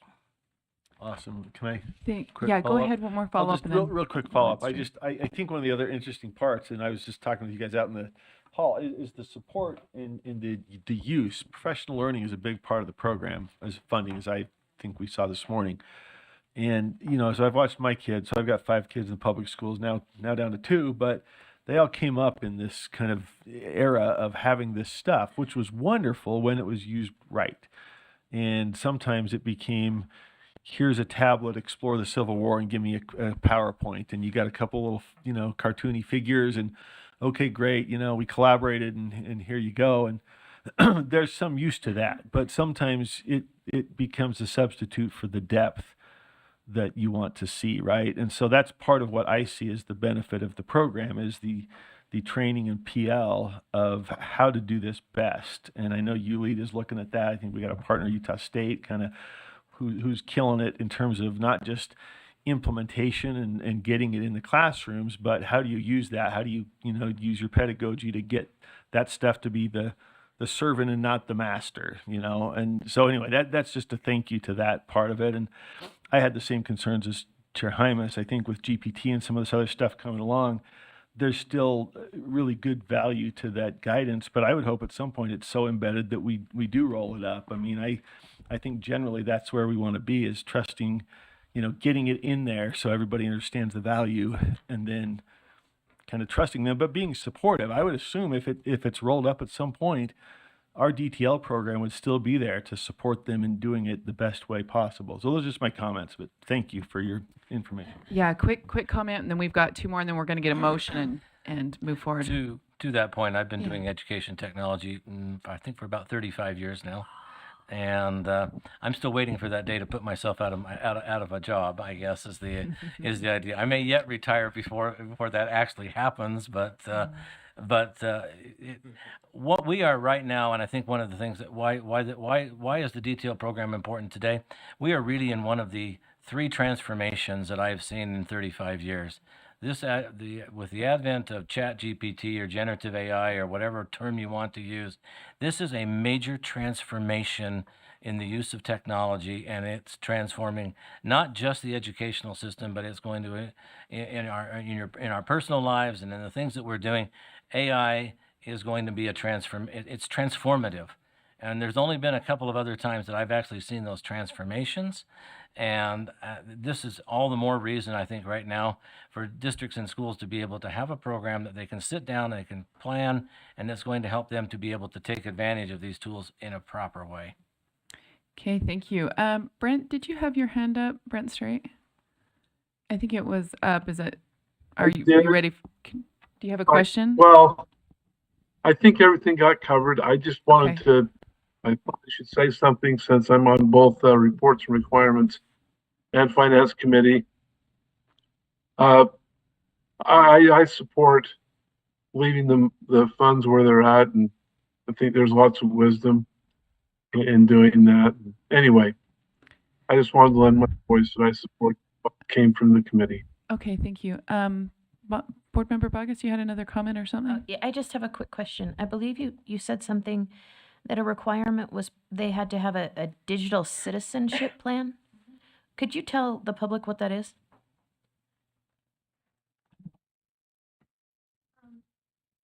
The point that the application is they just have to give us an assurance that they do have a plan. We don't, that they will educate students as to internet safety and information literacy. Am I missing anything? Digital citizenship is sort of encompassing of the proper use of technology. We started to talk about being a good citizen. It's being respectful. It's using the technology in the proper ways that it was intended to be used, and it's a way for the districts to be able to do that. It's also a requirement in a number of programs, particularly the E-rate program, which is funding the telecommunications charges behind all of the technology for schools, and that they have to be able to certify to the schools and library administration that administers those funds that come through the FCC that they are teaching students and the community how to properly use technology in teaching and learning and in life. Okay, thank you. We have I think a motion, Chair. Right, Chair Norton, did you have a motion then you wanted to put before the? Yes. Oh, okay, before the board. Yes, if they have it available for me to read. I believe they do. I don't know. Can you see that? But I can't see it. Do you want me to read it maybe to you so you can then confirm it? Well, maybe. Oh, Ashley Davis is online too, isn't she? Yeah, that would be great. Thank you. If you'll read. I'll go ahead and read it. The motion that came out of Finance Committee is that the board recommends that the legislature retain DTL as digital teaching and learning as a related and basic program while maintaining the historical existing funding model. That is the correct. Okay, is there I guess we don't need second if it Can comes you out. repeat that one more time? Yeah, I can. Hold on, let me turn this way so I'm not scrunching my neck. That the board recommends that the legislature retain digital teaching and learning as a related to basic program while maintaining the historical existing funding model. Okay, any comments to that? I'm not seeing any. Let's go ahead and vote. And we'll be voting. I'll just be calling your names, right? We just have too many people online. Okay, so we'll start at the bottom. Chair Moss. Yes. Board Member Wood. Yes. Board Member Straight. Yes. Board Member Rill. Yes. Board Member Norton. Yes. Board Member Lair. Board Member Carey. No. Board Member Hymas. Board Member Hart. Yes. Board Member Green. Board Member Earls a no. Board Member Davis. Yes, and could you have people turn their microphones on when they answer? They can. Sorry, we're moving quickly, but we can do that. Thank you. Board Member Klein. No. Board Member Booth. Yes. Board Member Bogus. No. Okay, so that passes 1, 2, 3, 4, 5, 6, 7, 8, 9. 9 in favor. The noes were Carey, Hymas, Green, Earl, Klein, and Bogus. So that passes. Thank you for coming and thank you for the information. Okay, and we will be transitioning to, let me see what our actual formal topic is. So the 2024 General Legislative Session, and Angie Stallings, Deputy Superintendent of Policy, will be providing us. And yep, Deborah Jacobson too. So, and whoever else is accompanying her. Okay, that would be great.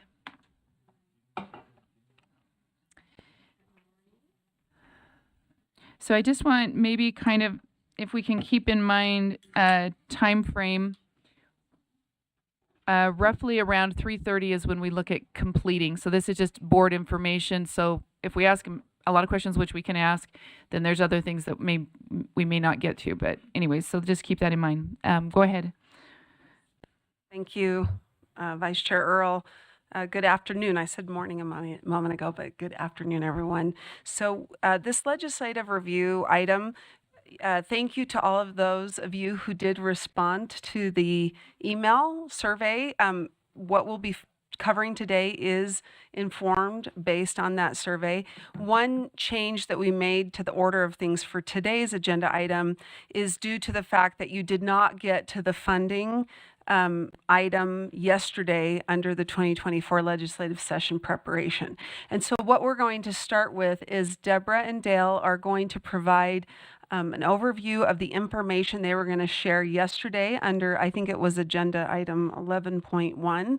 And that includes an overview of some budget comparisons as well as the impact of by LEA of what happens if certain line items are rolled up into the WPU. And then after that, depending on the board members' will, staff will be prepared to answer questions related to funding requests or take any action that might be needed.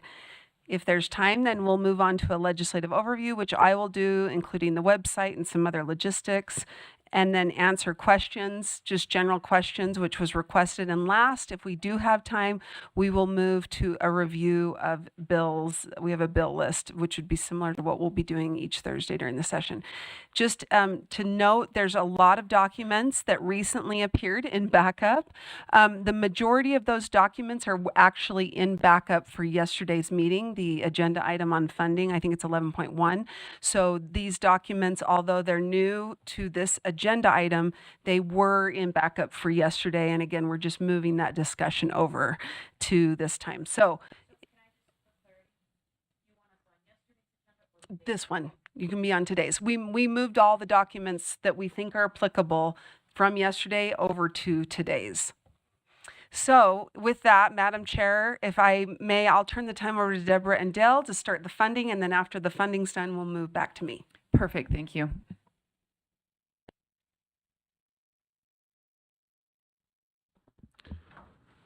All right. Thank you, Chair Dale Frost. I have two roles. I'm the minimum school program administrator.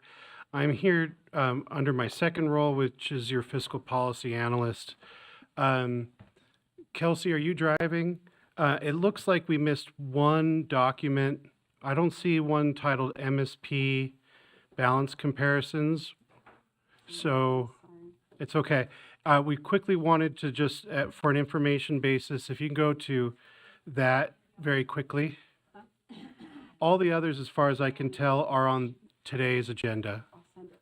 So it's 11.1, it's 11. Yep, right there. Thank you. So if you could zoom in on that.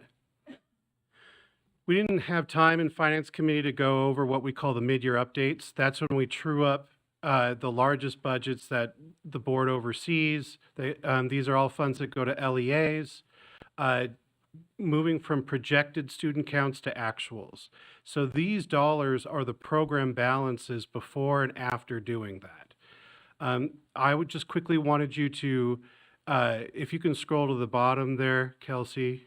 There are two scenarios here. As you all know, there's an issue surrounding Tooele School District and MyTech High.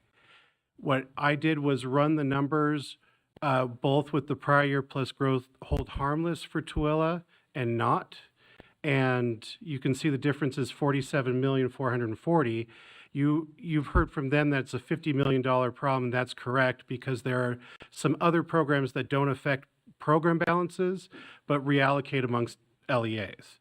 So the point I wanted to make here is the actual balance with the recommendation from EAC for statutory change is the $32,279,000. And we have enough in what's called the Enrollment Contingency Fund to cover that. If that legislative change didn't happen, then we would have a balance, a shortfall of $79,719,000, and we do not have enough to cover that. So that's why the legislature is faced with either a decision of supplemental funding to cover that, or the legislative change. That was all that I wanted to. This is more information here, but just an update on this year's budget, which obviously affects next year's budget discussion. So there's a shortfall that needs to be covered, but we can cover it with that change in Tooele. With that, I could answer questions or move on. Seeing no questions, go ahead. Now we can go to today's agenda, all the rest of the documents that I was going to quickly cover. I won't spend a lot of time. There's a lot of information here. But I just very quickly, the ones that I won't have Kelsey open, the number 2 that you see here, fiscal 25 budget comparisons, this simply shows your past, so the budget request that you have passed, the governor's recommendations, and what has already been put in the base budget. So you can compare apples to apples to the extent possible. We also added last year's budget comparisons. That's number 4. And so now I very quickly wanted to go above, because this relates to your discussion on the digital teaching and learning and the general related to basic reallocation discussion. If you can click that third one, RTSB reallocations, no, on that list, to WPU comparisons. Yep.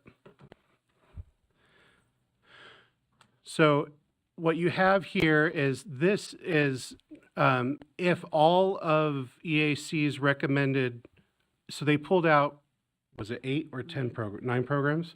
If all of those were reallocated into the WPU value, what would be the impact? And in general, and this is where, the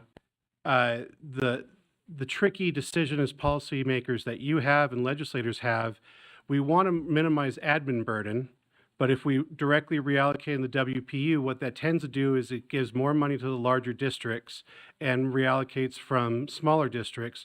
Charters are a little more all over the map depending on whether or not they are participating in certain programs. Just wanted to orient you to that this is not incorporating your recommendations. This is if all of them were reallocated. So if you have a program-specific question, so Kelsey, if you can go back to that other list, and I apologize for sending you huge files and big tables, but that's how my life is. So related to basic reallocations, the program specifics right there. Yeah. So if you can, so this doesn't show dollar for dollar, but it can give you an idea of what's driving that other dollar on that. So for example, it showed that Alpine would actually get more money if you reallocate to the WPU. What this shows is program by program. So for all 9 of those, what percentage of the current funding are they receiving? This is based on 23 numbers. So for every LEA, and then what would be their percentage as a percentage of the WPU? And those that are red would be getting less under the WPU, and those that are gray or white are receiving more. And so this can at least give you an idea of what the impacts generally of rolling in any one program into the value of the WPU. I know it's a lot. It's just want to orient you on what's in your backup. Yes, go ahead, board member. You may not be the person to ask, but you know, I looked at these 9 and I thought, well, some of them I can see having programs, and others I can see.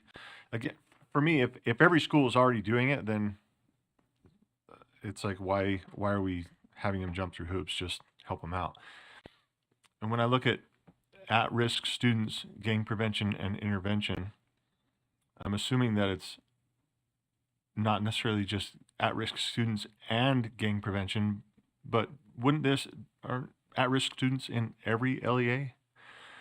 Would this be better served as like a multiplier for at-risk students? I don't know what the solution is, and you know, as I'm saying things, I'm sure BAs across the state are like, this guy's an idiot. But isn't there something that says, how do we help these at-risk students because we want to help at-risk students, not dependent on if the charter has the manpower or the rural has the manpower, or, you know what I mean, any LEA has the manpower. It's, no, here's our at-risk qualifier. We're going to help you. Is there something we can do about that? Again, I know you love big charts and this is your life. And maybe, like I said, maybe this isn't the time to ask, but as I was looking at this, I did look at this and thought of these 9, which ones stay? For example, elementary school counselor grant or counselor program, I'd probably keep that as an elementary school counselor program. Not everybody's in elementary school, so let's continue with that one, right? But DT&L, like we just talked about, that's everywhere, right? At-risk students, that's everywhere. So anyway. So I don't know. I mean, I think from what I know of the gang prevention, it's very specific to larger districts that are in more urban areas. And I think it's not just at risk. I think it focuses around the gang prevention component specifically, which there's some districts that don't have nearly the risk. I'm not saying they don't, but compared to some others, if I'm understanding that's what I'm familiar with. I can't speak to the code and everything, but I think that language was targeted for those preventative measures for gangs at risk of being in gangs, not necessarily at risk. Yeah. I get that. Show me a place in Utah where there's not graffiti and I will move there, right? Mm-hmm. That's what I'm saying. Yeah. Do you have additional information? Yeah, if I may just provide a little more specifics. So there is so the history of that program, there used to be what was called the EARS program, Enhancement for At-Risk Students, which was a lot more cumbersome. And it's actually a good kind of case study for this entire conversation, because the legislature retired 98% of that and moved it into the basic school program. Now it's based on WPUs. So there's no longer a cumbersome application for the at-risk add-on, and everybody gets that. And you are correct that there are at-risk students all over. This is the reason why it's called at-risk students is because it used to be part of that program, and this is the carve-out that they left. It really is just about gang prevention. And it is very specific to, if you look through that list, there are a lot of zeros amongst the LEAs because only a few LEAs are receiving those funds. And you are correct, if you look at the different programs, DTL is probably the one where there's greatest participation. And there are a couple of transportation programs, one only has 2 LEAs participating in it. And so it kind of runs the entire spectrum from high participation to low. And it's not always because of admin burden. It may be because the requirements to even qualify are very, very restrictive. This was just more of hopefully it was helpful to kind of say which programs would you roll up into the flexible allocation versus not. That was the intention, just to provide a little more clarity. Did that answer your question? Okay. Okay. Board Member Green, do you have a question? Your light's on, which is fine. I just didn't know. I didn't want to miss it. So, okay. All right. Additional. Are ready for the next part? So Vice Chair Earl, thank you. The last thing I wanted to show you, so there was a request, Kelsey, if you can bring up the document that says comparing new public ed spending, fiscal 24 versus fiscal 25. A recurring request from you as board members, and I understand, is how much money do we have available for public ed? And that's a very difficult question to answer, as you know, because not even the legislators know, because revenues haven't been finalized until February. But that's not very helpful for you because you have to now finalize your list of budget priorities. So what I did here was a methodology to at least give you a general idea of possibly where things go. So what I did was I looked at 24 and I said, okay, what were the total requests ongoing and one-time USBE versus the governor's, and what's the percentage breakdown of that? And then looking at the governor's recommendation to the legislature's final appropriation, what's the percentage breakdown of that? If you can scroll down to the next year, I wanted you to see that we all know it's going to be a leaner year. Your total requests this year are actually $300 million less than your total request last year. I wanted to point that out. And the governor's budget recommendation is the first time that you see kind of a holistic plan that's based on a balanced budget. And that's why it is a good kind of guide to what total could we have available, what's the breakdown between ongoing and one time. And so then using the same percentage that the legislature ended up with compared to last year's governor's budget, applying that to this year's governor's budget. So again, these are not appropriations, but this is to say if a similar pattern fell, where would you end up compared to your current requests? So right now, your current requests, if you add them all up, are $673 million. Likely, if the same pattern fell, you are about $226 million over where the legislature will likely be. And again, I put big asterisks on this because we don't know. There are a bunch of policymaker decisions on the Hill at that point. And your one-time requests are actually lower than probably where the legislature will end up. So what I hope you can get here is generally, are you in the ballpark funding-wise? The answer is yes. But your mix of ongoing to one time, you're likely not there. The legislature will likely not be able to or want to put as much money on the ongoing side as your requests are. And then the reverse is true on the one-time side. There are a lot of different options on how to address this, and you can wait until you get direction from PEA chairs, but hopefully this can give you kind of an idea to try to answer the question, what is available revenue? This is our best methodology that we could come up with. Happy to answer any questions. Okay, I don't see any questions.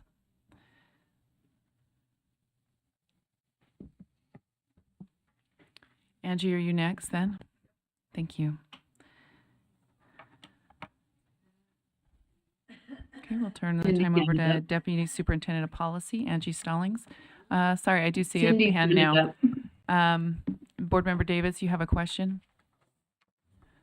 Yeah, I did. Sorry. Right in that second, I had turned my screen off to give my daughter a hug who came home from school. I have a question for Dale and others. Two questions really. One is that on this EAC based budget, is that something that EAC's already voted on? I should probably know that, but have they? Is it like they are not recommending anything past that basic kind of WPU area? And then I have one more quick question. Chair, may I answer that question?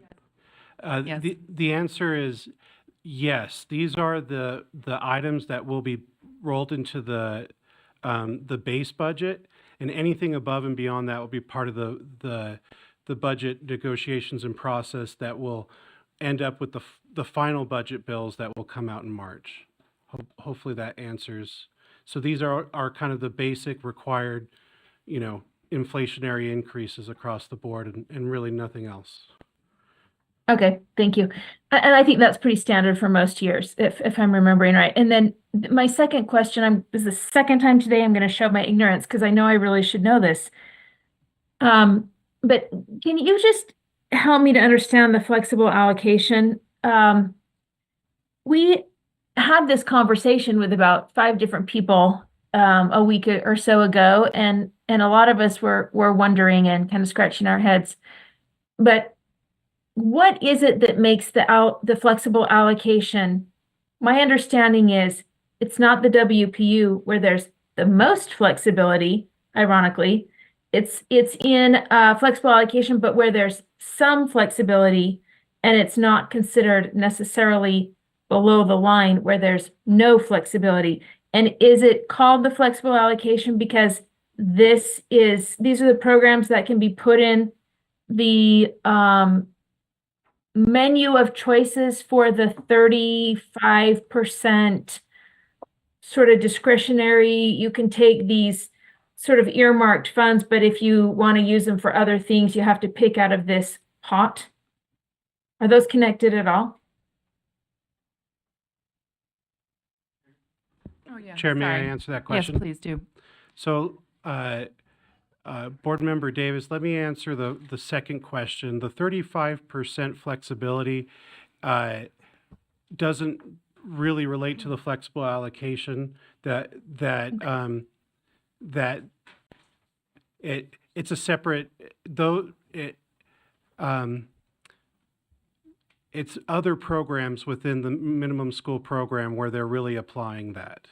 To answer your second question, the flexible allocation is just a set amount of money, however much the legislature determines goes in there. And for years there was nothing. And recently they actually reallocated a couple programs into there. And then this year they put $30 million one time for the rural districts. I will say that it is as flexible as the K-12 program. One thing to be that there are no restrictions on the use of funds as long as it's legal. But flexible allocation is not above the line. It's actually in the related to basic, it's below the line. So that doesn't grow with inflation or anything like that. It's simply the formula that's used is based on the WPUs. So if your district generates 10% of the WPU statewide, you get 10% of the flexible allocation. And it's a way to allocate that out. When we say roll into the WPU value, what that means is that there would be a slight increase in the WPU value, which then all those WPUs are scattered across a whole set of programs in the basic school program. And some of those are restricted, like special education, CTE, and some are flexible, like K-12, pro staff, and such. And so I don't know if that exactly answers the question. And I think Business Administrator Todd Hauber talked about this, that there are pros and cons to the flexible allocation versus the WPU value. One of the things, so again, the flexible allocation does not increase by inflation, but it's fully flexible, where only 70% or 80% of all the WPUs are fully flexible. And so, It's really what districts value one way or the other.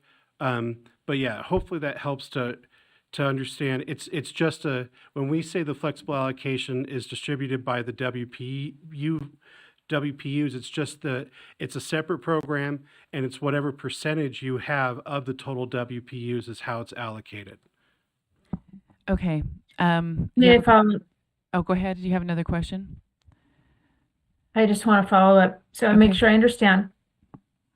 WPU does actually not have the most flexibility. The flexible allocation has the most flexibility. And the flexible allocation is really there because you can put programs there and all the money will go theoretically to that program. But really it's there because the legislature doesn't have to continue it year after year. So it can ebb and flow, and it doesn't commit them to this growth model and such that has to be done year after year. So as the economy ebbs and flows, that's the area where they have kind of the most flexibility. Also, and the districts and charters have flexibility. Am I understanding that right? And it has nothing to do with the 35% flexibility, which can be taken anywhere across the board.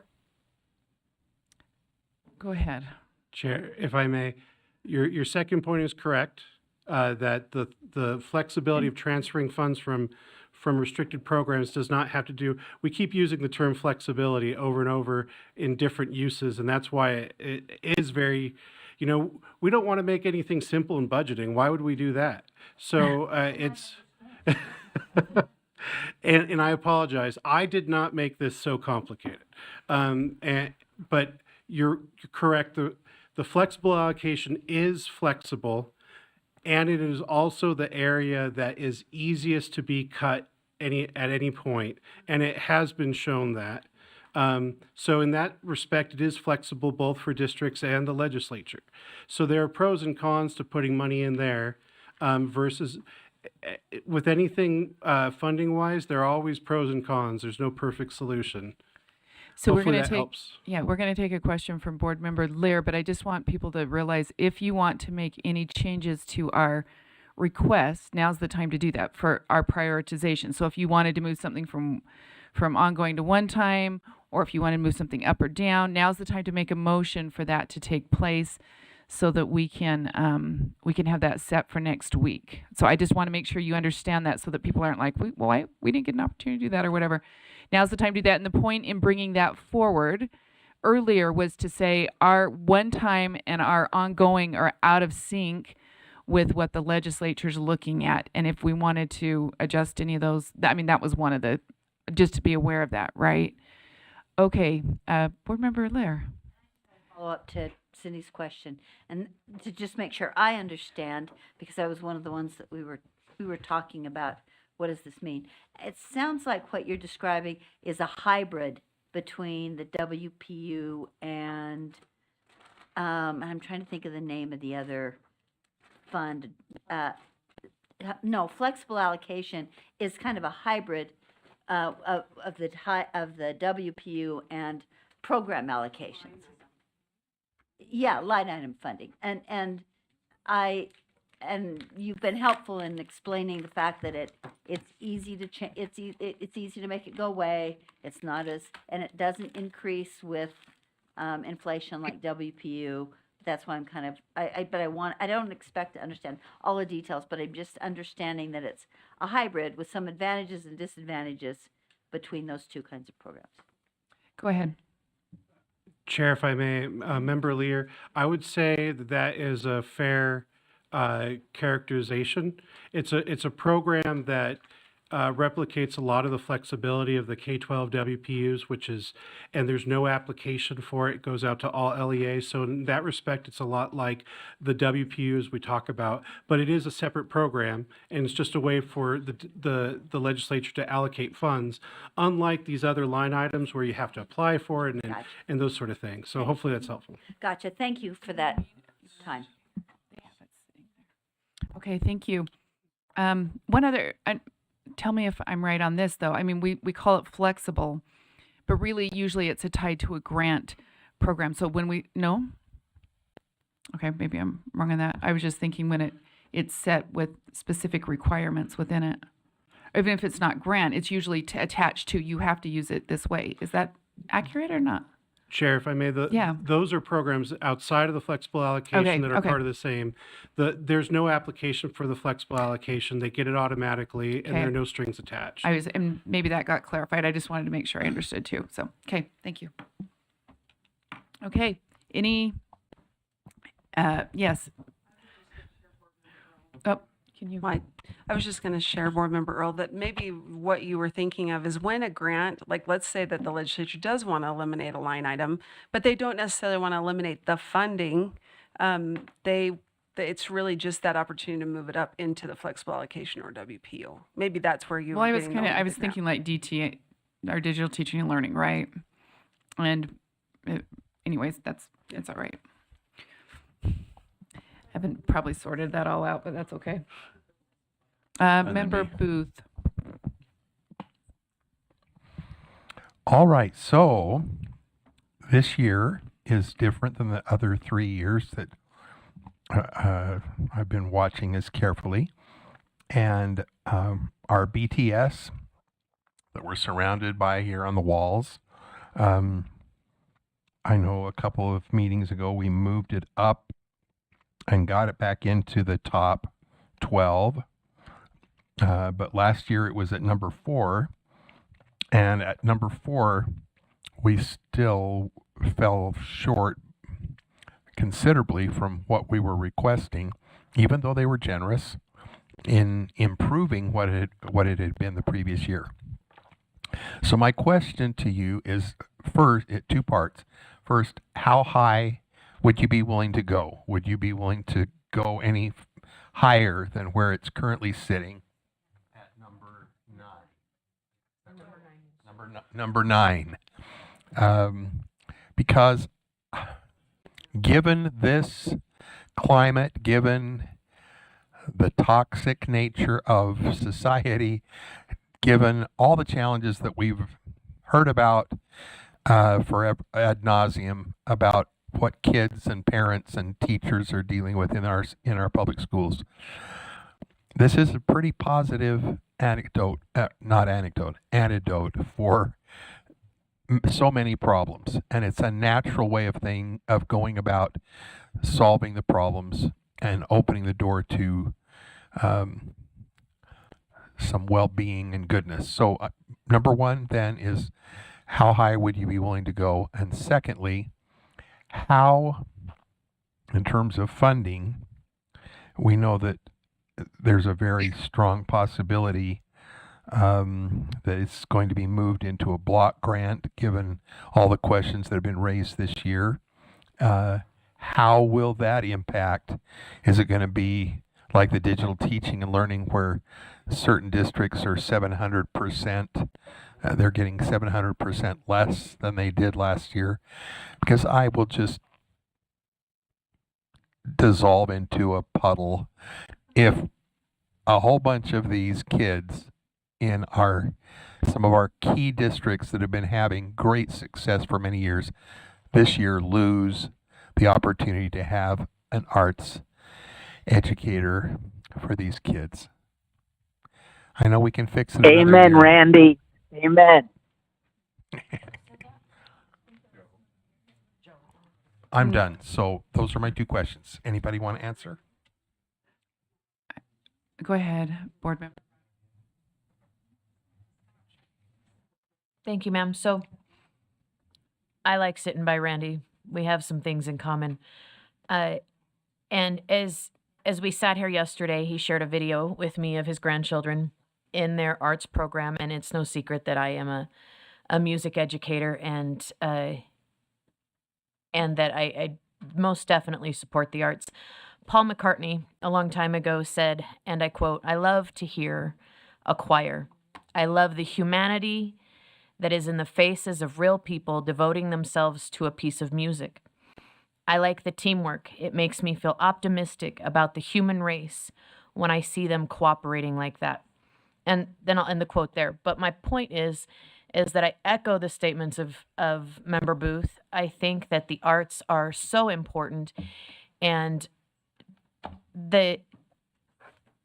the incredible education that students miss out on without arts for art's sake is beyond what anyone could possibly understand. And the BTS program brings in such a rich arts education experience that is unmatched, and it's different, and it's integrated, and it's poignant and powerful. And in most schools, they still display artwork in the hallway. And it's wonderful to see what these kids create and how they create it and how they endeavor toward excellence in those spaces. And if you want suggestions of where to go to see beautiful work in school hallways, I have about 7 on my list. But I would offer, to answer your question, Member Booth, that I think, too, we should move this up on the list, and I would support a motion that you would make to do so. So I'm just going to speak for myself. I would not support a motion to move this any higher than it is based on the other funding things going on. I'm not saying if you want to make a motion, we need to get a motion on the floor. We're going to run out of time. There's some other things we might want to consider too, moving to one-time funding, just because we're going before the legislature next week. So we're open to motions on items, and if you want to make a motion, you can make that. I'm just personally speaking, I don't think I would be moving that. So. Yeah, just the other priorities on here, the limited funding, it isn't a matter of saying that this is not important. We've asked quite a bit of funding, but, and even in this area, when I'm starting to look across where we're headed with other programming and stuff. Anyways, that's where I would, and that's just me personally. But if you wanted to make a motion, you can put it on the table. The body will, do whatever that you would like to do there. Or if anyone else does, your thing's open. Do you want to make a motion, Randy?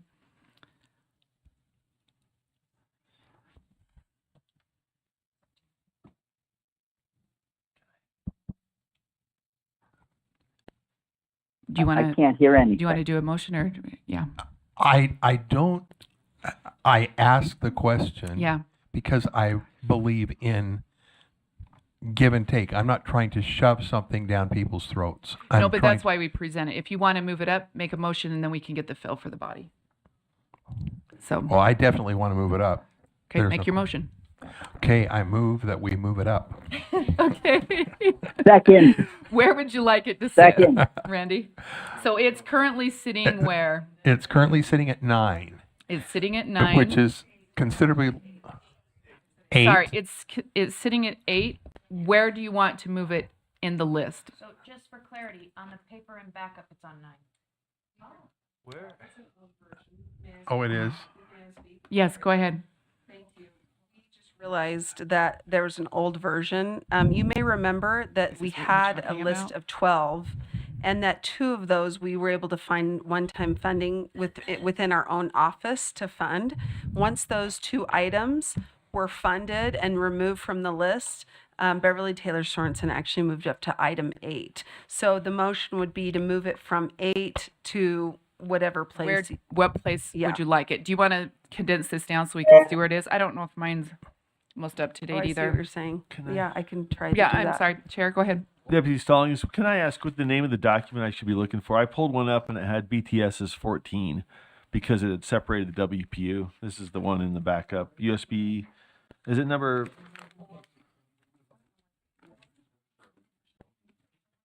Oh wait, here I got it. Oh, I'm there sorry. is one on the website as well.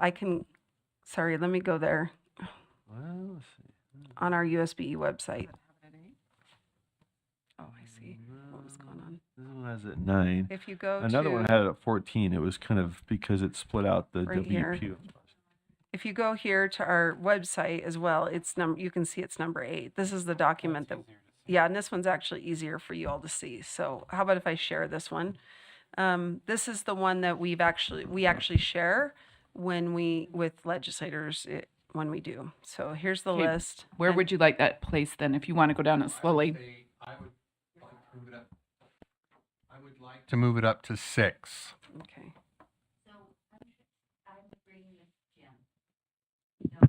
We should all work this on our calendar. But Matt makes a good point. If we wait around, it'll just gradually rise by itself. It's gone from 14 to 9 to 8. So wait a few minutes. It might make it to 6. Yes. And all the little kids are out there trying to lift it up as high as they possibly can. Yeah. I want to be reasonable, and certainly I'm not in any way talking down any of those other things, but boy, it has been successful. So if we can move it up to 6, that would be great. If it has to stay at 8, that's better than 9. And it's definitely better than 14. So I'm feeling pretty good about If life. so your motion is to move it to 6. Yeah. That's right. Which would then shift down what 2 items? ESA and USB internal FTE needs for capacity and service. Okay, so we're putting the priority of that over those 2 other items, which were the ESA, educator salary adjustment, and the USB internal full-time needs. Okay, Randy, did you get that seconded? Okay. And I'll second it. Board Member Davis, did you have a quick comment? Hey, Jenny, I'll second that. Okay, we got you. Thank you. Board Member Davis? You're muted, maybe. I also have a motion. Okay. Board Member Davis, you're muted. I just took it off. I'd like to make an amendment that we move it to we move it to 6 still, but we move the FTE to 5. The FTE needs to 5. And what's on the 5? And The RISA service and support enhancement. So we're moving RISA to 7. USB FTE to 5. BTS to 6. And educator salary adjustments to 8. Okay, so that is the motion before us. Okay, so let me read it out and see if we can get this right. So we're moving to 6. Okay, so 5 will now be the 5 is the USBE internal needs funding. 6 would be BTS. 7 would be the RISA's item. And then the 8 will be the educator salary adjustment. Okay? All right, we're going to go ahead and vote on that, and I will start at the top of the list. Board Member Bogus? Yes. Sorry. Board Member Booth? Yes. Board Member Klein? No. Board Member Davis? Yes. Board Member Green? Board Member Hart? No. Board Member Hymas? Board Member Carey?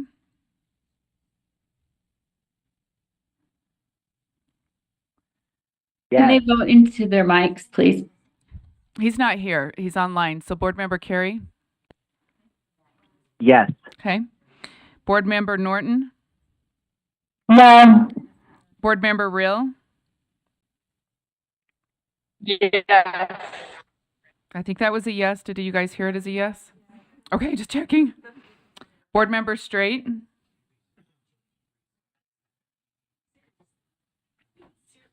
Board Member Straight? No. No. Okay, Board Member Wood? Yes. Board Member Moss, Chair Moss? I'm a yes.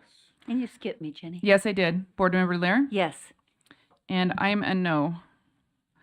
So there's 9 yeses. The noes were Klein, Earl, Hart, Hymas, and Straight. Norton and Straight. Okay.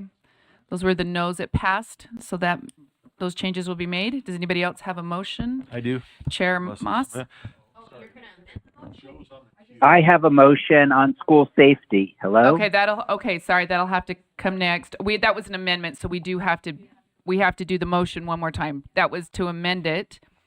So the motion as amended is as it read before. And I can read that again, that the motion to be amended is that You got it. That's okay. Did you put it in order? Sorry, we're going to read the motion again. And then I do have, I think, Board Member Carey what's next, and then Chair Moss. So I apologize, Board Member Carey.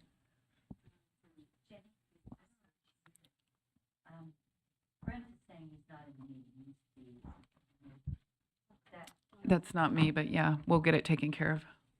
Do it again.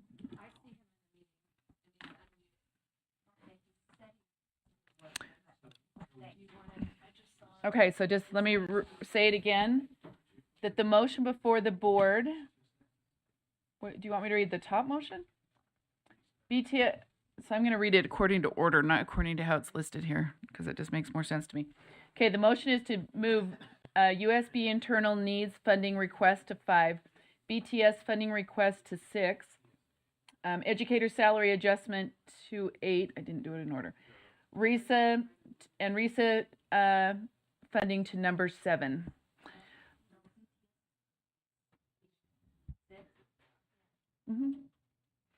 Sorry, I was trying to read them in numerical order.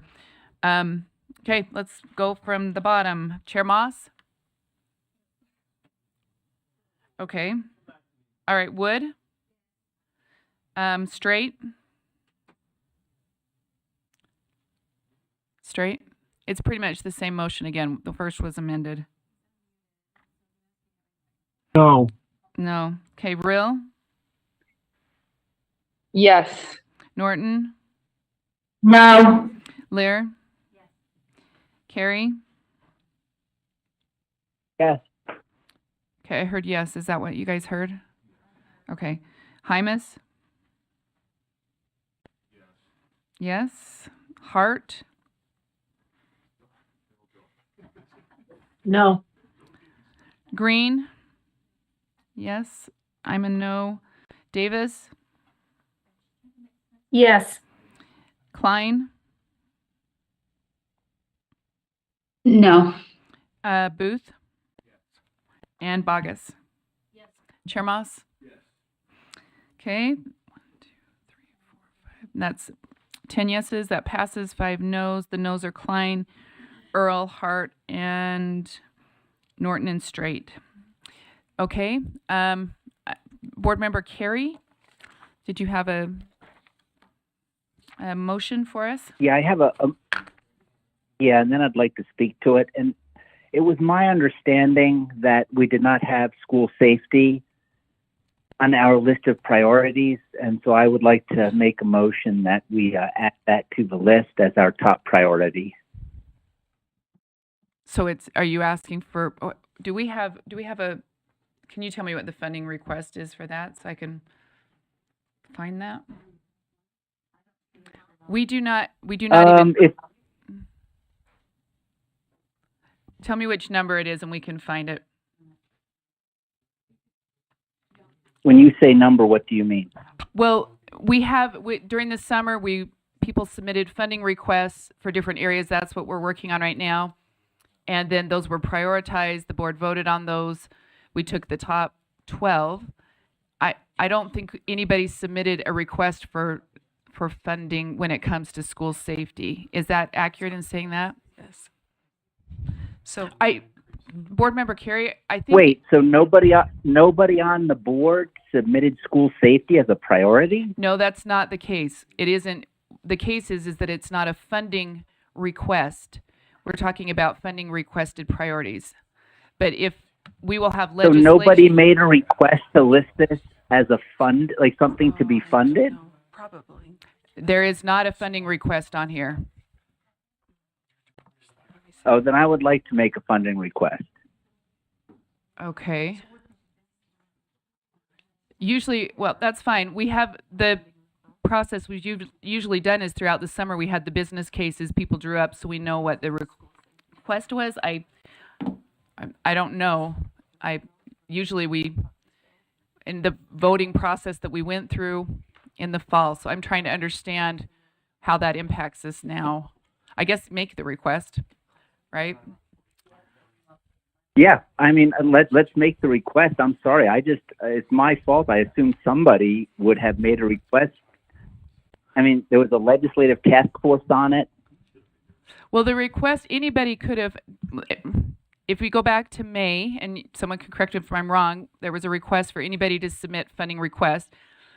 And then in June, there was additional time for that. And then we had staff bring those before us. They actually they wrote up what that would look like, what it would entail. They went and did some research on it. And then those came before us both in August and September. Then in September, people were able to actually vote on their top 12 items. And then that's what we've been working on for the last several months. But one other item. Well, what I would like to do is I would like to make a motion for school safety, and let's just put a starting number of $10 million. And then if it needs to be amended, we can do that. But I'd like to speak to the motion. Okay. Vice Chair Earl? Yeah. If it's helpful, Representative Wilcox's bill, I believe it's HB 82, that's just off the top of my head, for school safety for this year, which I believe is based on the school security task force's work. We're just talking here, we believe it's somewhere around 47 to 49 million, the fiscal note. Some of that's ongoing, most of it's ongoing, but there was a small part that's one time. Can you clarify that that's our fiscal? That's our fiscal impact statement, meaning it's not necessarily yet what LFA has produced as the fiscal note. It's the request. The other thing I just wanted to clarify, we were required to do the fiscal input very quickly, and we weren't quite sure based on the language of the bill which things we were going to be responsible for versus DPS versus House Bill 84 versus there's an external dashboard called Alex's Safe Schools. Regardless, I just wanted you to know that we've learned more since we submitted our fiscal note information, and we actually believe we'll need more money at USBE than we initially expected. So I understand that, as Board Member Carey stated, it sounded like he wanted to put a number in there with the knowledge that it could go up and down. I think I heard something like that, but it should be somewhere around 45 to 50 million. That's more the ballpark than 10 million. So one other possibility, I'm just throwing this out, Board Member Carey, is that as we move into the legislative session, we take positions on the different legislative items coming forward. And so, you can make a motion here if you want with whatever, but at the same time. I will be.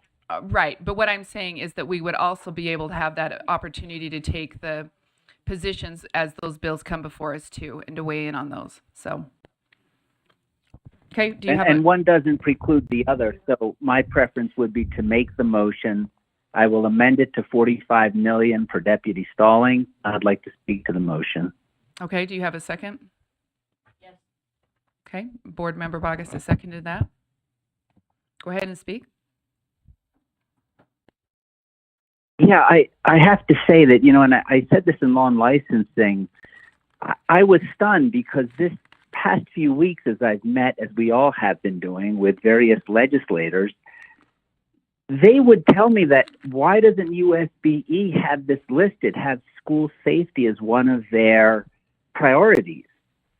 And I assured them that I said that can't be the case. I mean, I've been with Deputy Superintendent Norman to the task force meetings on school safety. I've reached out to board leadership on school safety, and I assured them that no, that can't be the case, that this has to be a priority. I learned that it's not.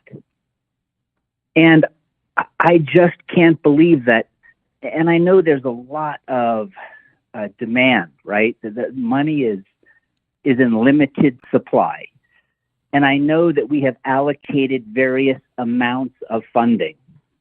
But I also think it's imperative that we send the message that school safety is a priority for the USBE. And we can disagree on the amount, but I think we send the wrong message when we have everything on the list but school safety, especially since the legislature convened a task force on it. We have been spending a lot of time on this issue. Not to list it as a priority, I think, not only sends the wrong message, but could also create some tragedy. And I don't think, if it's avoidable, that's compounded. So that's my motion. I would also like to say that I have reached out to board leadership on this issue. I have not heard back from them. And so I'm going to make the motion. You made the motion. And so we'll go from there. I just want to speak to Thank this. you. Perfect. I just want to speak to this. It shouldn't have been a surprise it wasn't on our list, and not. We've been doing this for almost nine months.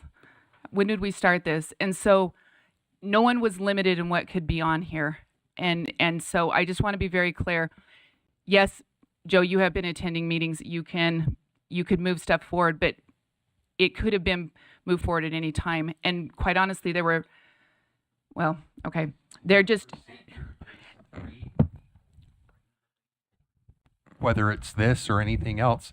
And so all the ones that are on the list were 3 members of the board getting together and submitting to leadership that this is, so we're just following. Well, not procedure. just that, but even in the spring, during this whole summer, that anybody could submit anything, and we went through a pretty extensive process and discussion.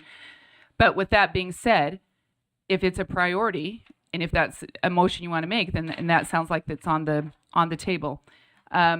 Chair Moss, did you want to add something to that, and then we can go ahead and take a vote? So we did this in May, June, July. Well, Everybody teed up their since priorities.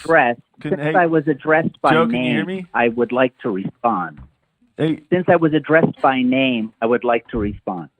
From whom? I guess I have the chair seat. Oh, Yeah, you go weren't ahead, Joe. listening. Joe, I've got the mic, Vice but go Chair ahead. Earl. Vice Chair Earl mentioned All right, me by you got name. You got the floor. Okay. So, look, I understand there might be protocols and procedures. And, if they weren't followed to the T, apologies. But to say that some USDB policy was violated, and because of that, we're not going to make school safety, that out of the 15 of us, no one thought to make school safety a priority, I just don't think there's wisdom in that. Thank you, Chair. Thank you, Member Carey. So back to where I was saying, in May and June and July, board members teed up those things that they wanted to have on the list. And nobody added school safety money. We ranked them in September. Nobody mentioned school safety money. We had October, November. So there have been another number of opportunities for anybody to tee that up, and it was not. The other thing I'll say is that a lot of things are already being funded through bills. So if Representative Wilcox is funding $45 million, we typically would not be making a separate request. And then unless there's some other element of school safety we don't think is addressed by his bill, we can tee up whatever we want, but that's typically how it's, kind of gone from my experience. Now, again, anybody could say, hey, I don't think 45 is enough, or I want to add something over here for something he's not thinking about. But leaving it off the list does not mean that it won't be addressed or funded. So I didn't receive any requests to put this on a funding list. Nobody else teed it up. But, I think as Vice Chair Earl said, we can still add it. I'm reticent to add things to the ranked list at this point because we've sliced and diced and ranked and done that for months, but certainly it's appropriate. We have both the top 10 and then we have other things on the list that let the legislature know that we're interested, but they were not prioritized in our top 10. So either of those would be appropriate. You could add it to the list or move it to add it to the list, or you could move to add it to the list and move it into the top 10. So that's the opportunity. And if the motion's there, you can set whatever number. Just be aware that, we don't have to move for Representative Wilcox money because he's doing that. Remember, I'm not I'm looking at Matt. Yeah, Cindy, you have your hand up. Do you want to speak, Board Member Davis? Yeah, I just wanted to note that I appreciate the emphasis on safety. I actually think I'm supposed to be on that safety task force. I yet to figure out or find out when the meeting is, but I really prioritize this, but I think the reason that I didn't bring it this year is because we as a board just did request, it was like $72 million or something. I think our request was for even more than that, but we got $72 million for safety and then plus another 3 million and that the legislature did. And I just want to make it really clear that we requested that. It's been being implemented by the LEAs. So I want to make sure the public knows that we take safety seriously. It's part of our current strategic plan. And we had made that request and it was funded and it's being implemented. So that could be why none of us necessarily brought a new specific funding request just for this year, because we are just finishing up what we have done. So thank you. But I do appreciate the emphasis on it. Board Member Brown? Vice Chair Earl. Yes, go ahead. Thank you. I just want to, adding on to what Cindy was saying, I agree wholeheartedly. I care deeply about schools. I know we all do. But for me, the way, and taking the process out of it, for me, I look at this as these are things we need that the legislature might not be aware of. And from what I can see, especially from all the priorities the legislature has laid out over the last week for this upcoming session, they have listed school safety as one of their main priorities. So it feels unnecessary based on the things that we're already implementing, and they're already making it a priority for us to put it on our priority list at this time. So again, yes, we care deeply about school safety, but this is something that the legislature has already said is a priority for them. So I feel like it's unnecessary to have on our list. Thanks. Okay, and Board Member Straight, you had a Jenny, comment? Oh, Jenny, go can ahead. I clarify the amount? We asked for $150 million for this, for school safety. It was a huge ask. That's when we got the 70, but it was just awarded a few months ago. So rest assured, our, motion on safety is moving forward. Thank And you. some of those, just which we're all aware of, some of those RFPs were also just within the last year or so being put into place and implemented and finally programming going. Okay, Board Member Straight, you had comment? Yes, thank you.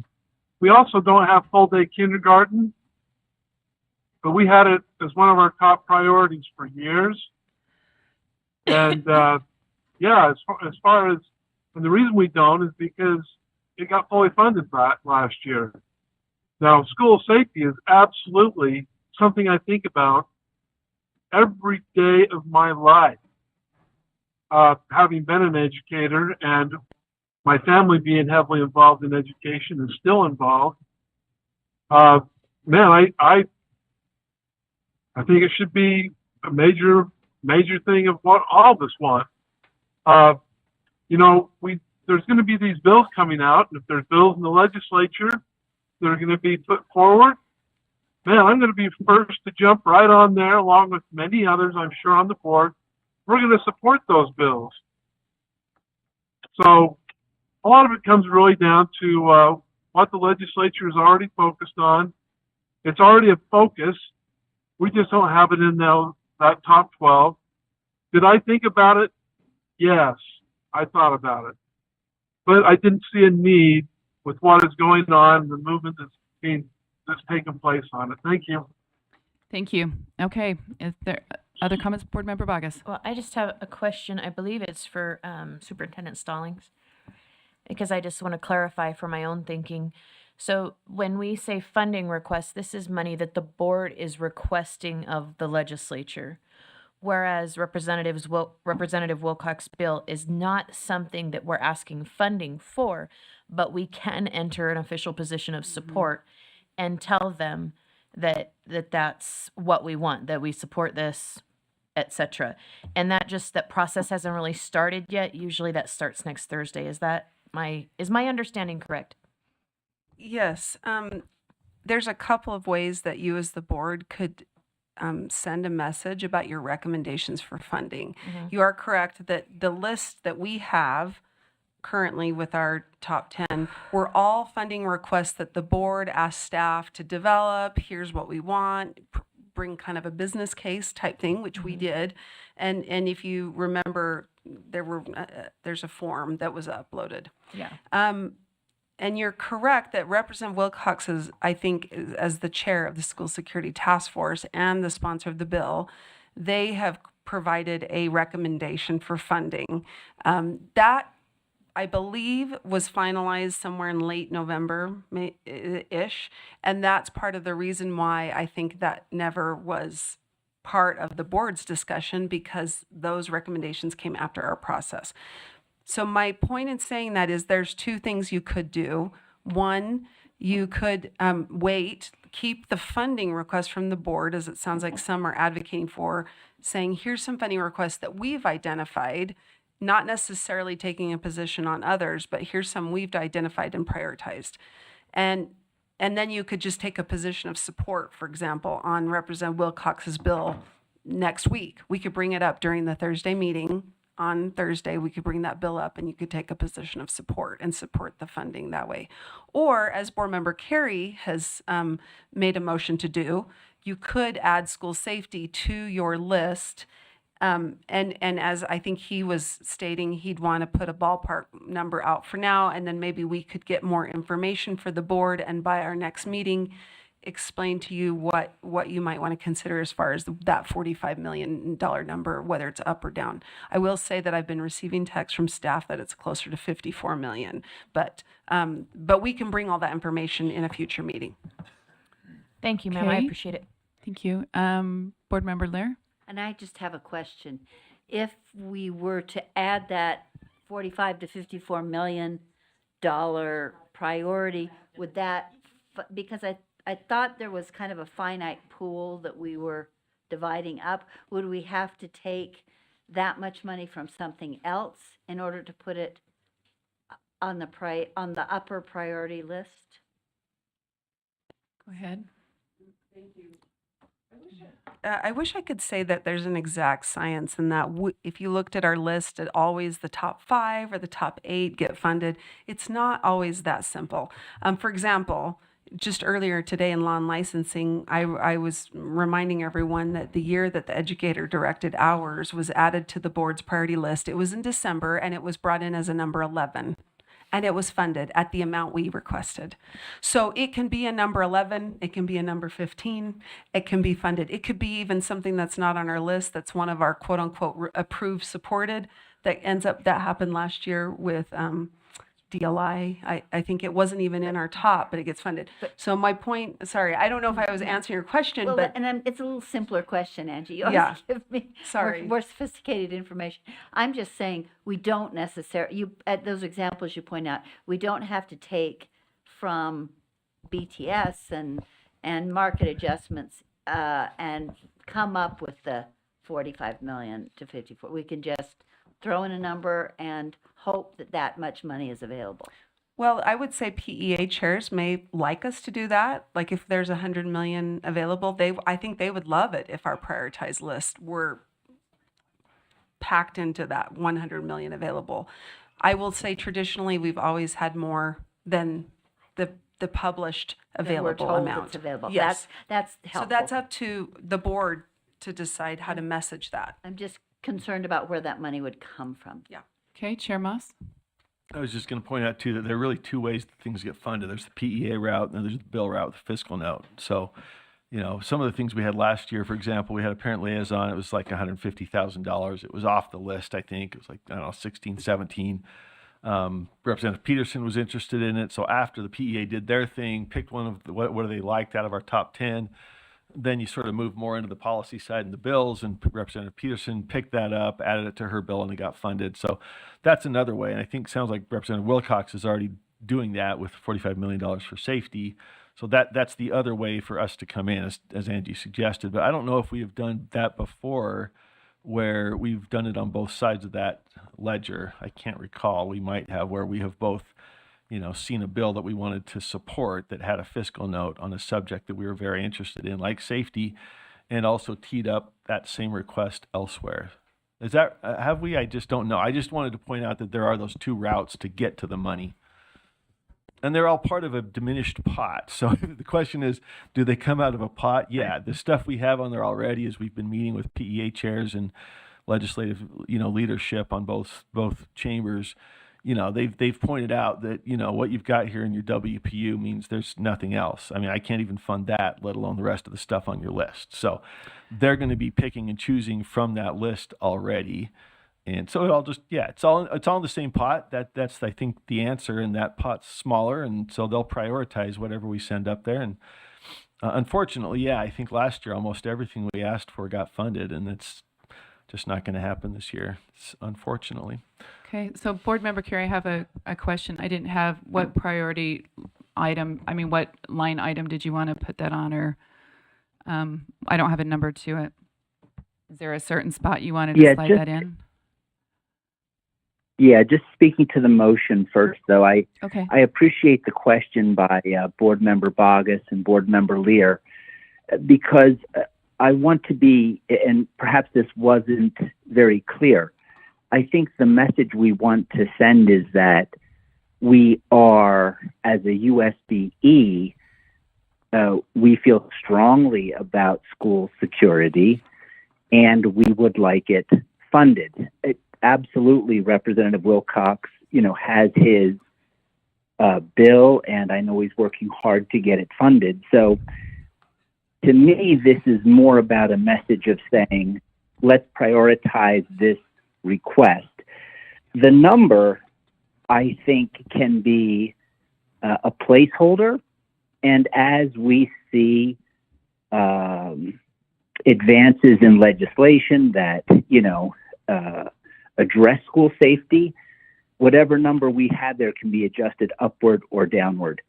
But I absolutely think it should be our top funding priority for the school year. The amount, I think, is secondary to sending the message that this board supports school safety. Thank you. You want to put it in number one position? Or Yes, do you want to please. just include it as a priority? And the only reason why I'm saying that, I'm trying to, if everybody wants to move as far as getting votes, I guess is what I'm saying. If you put it number one, that means that everything else shifts down. If you want to, I'm just trying to think through it for you. Because I think what you're trying to say is we want to let them know that this is important. Yes, Right, and if someone wants to make the amended motion to move it down the list, or just say, hey, it's going to be a priority. But I think if we really want to send the message that we understand, and I maybe this is when we talk about school safety, this just isn't hardening a school. This goes to, and Deputy Norman was a big advocate of this on the task force. It also goes to mental health services. It goes to anti-bullying. Like, there is a whole array covered by school safety, as I understood it from the task force. But yes, I would like to keep it in the number one position, just because I believe it's important to send that message. Thank you. Okay, so the board, the vote before the board, or the motion before the board, is that the board add a school safety funding request of $45 million as the number one priority on the funding request priority list for the 2024 legislative session. I have an amendment. Okay, amendment. Go ahead. Amendment? Board member, who's that? Straight? Straight. Go ahead. Yes, I can appreciate the fact of school safety. Like I said, it is a priority. But we have our procedures, and whether we put it just on the list as a priority, or whether we put it in the number one position, is not going to make a bit of difference in regards to that. But I just, we had our process. We even voted. We prioritized. We had an opportunity to prioritize funding. Did Board Member Carey, did you have an amendment? Did you do the survey? Board member Straight, did you have an amendment? Oh, you know what? You're right. Yeah. I said, let's move it to the priority list. I think that's fine. Okay, so Then the I'll amendment speak to it. I apologize. is to include, so it would be taking number one off and just asking it to be included on the priority list? In the list past number 12. As number I 12? don't want to bump anything down. No, Okay. as number 13. But it doesn't even have to have a number by it. Just Okay, you're just that's asking that it be fine. That's fine. included. Let's put it at 13 then. That's fine. I'll change the motion to put it at 13. It would be 11. So are you asking for it to be included as 11? I thought we did 12 this year. We did, but we also took 2 off because we funded them internally. Oh, that's right. Okay, Thank so you. would you like to change it from 1 to 11? Sure. Let's do that. Okay, so the amendment before the board is to change it from the, oh, do you need a second? Sorry. No second? Okay, so the motion stands. Oh, yeah. What's that? Okay. Can I speak one last time? Yes. So, I guess no one supports that. I'm gonna. This is a really hard, awkward place because I'm gonna vote no to school safety. Absolutely not. Whether school safety is going to be a priority, it is a priority. A lot of money has been spent on it. More money will be spent on it. But this is a slap in the face of the process. And it's not just been one misunderstanding. It's been multiple dates, multiple misunderstandings. So I'm not going to be in a position to vote no. So if it is as it is, I'm just going to abstain. Okay. Thank you. Any other comments? Yeah, I'd like to address the motion. Okay. Go ahead, Board Member Carey. And thank you, because what I heard was we are going to put process above safety. And I just think that is a bad decision. And I think it's a bad message. So I will oppose this motion. There is no motion. It didn't get seconded, so. Okay, Board Member Davis. Oh, well then I still oppose it. Okay. Okay. Board Member Davis. I'd like to amend the motion and put school safety funding in the request of to number 2 instead of number 1. And I'd like to speak to the motion. Okay, go ahead. This oh, wait, sorry. I school need a safe- second. I need a second. Does someone want a second? The motion would be to move it to number 2 on our list. Do I have a second for that?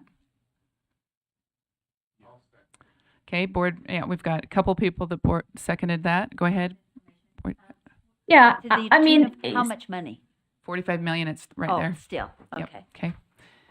Okay, go ahead. you know, I'll be honest, school safety is, I feel like, is my priority always. I will never put it over the WPU because the WPU also allows for school safety and is the bigger ask and gives the LEAs the most flexibility to meet their needs. Oftentimes when we request money for safety, and this has happened over and over, it gets kind of like determined, it has to be used for this piece of safety, and then half the LEAs already did that and whatnot. I don't. So if we care about safety, we have to prioritize WPU, Okay. period.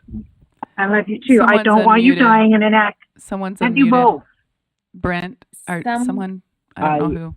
Oh, Okay. hey, Cindy, I'll accept that as a friendly amendment. I texted you. I don't know if you saw it or not, but Okay. your logic is sound. So Okay, so Thank unless you. there's opposition to that, it'll be accepted as a friendly amendment. No opposition. Okay, we're going to go ahead and, do I have any other comments? Sarah, did you have a comment? Board Member Rill? No, I just had my hand still up. I'm sorry. Okay, that's fine. Yes. Are you wanting it an ongoing or one-time, Board Member Carey or Cindy? I don't know who wants to respond to that. I'll make. I didn't hear what's on the The table. question is, do you want the funding sitting in ongoing or one time? Do you want a One time in recommendation my on that, or one time increases the odds? Yeah, We I won't- think one time. Okay, so Yeah. one time is where that needs to Agreed. sit. Okay, so we ready for the motion unless I don't see any other comments or hands?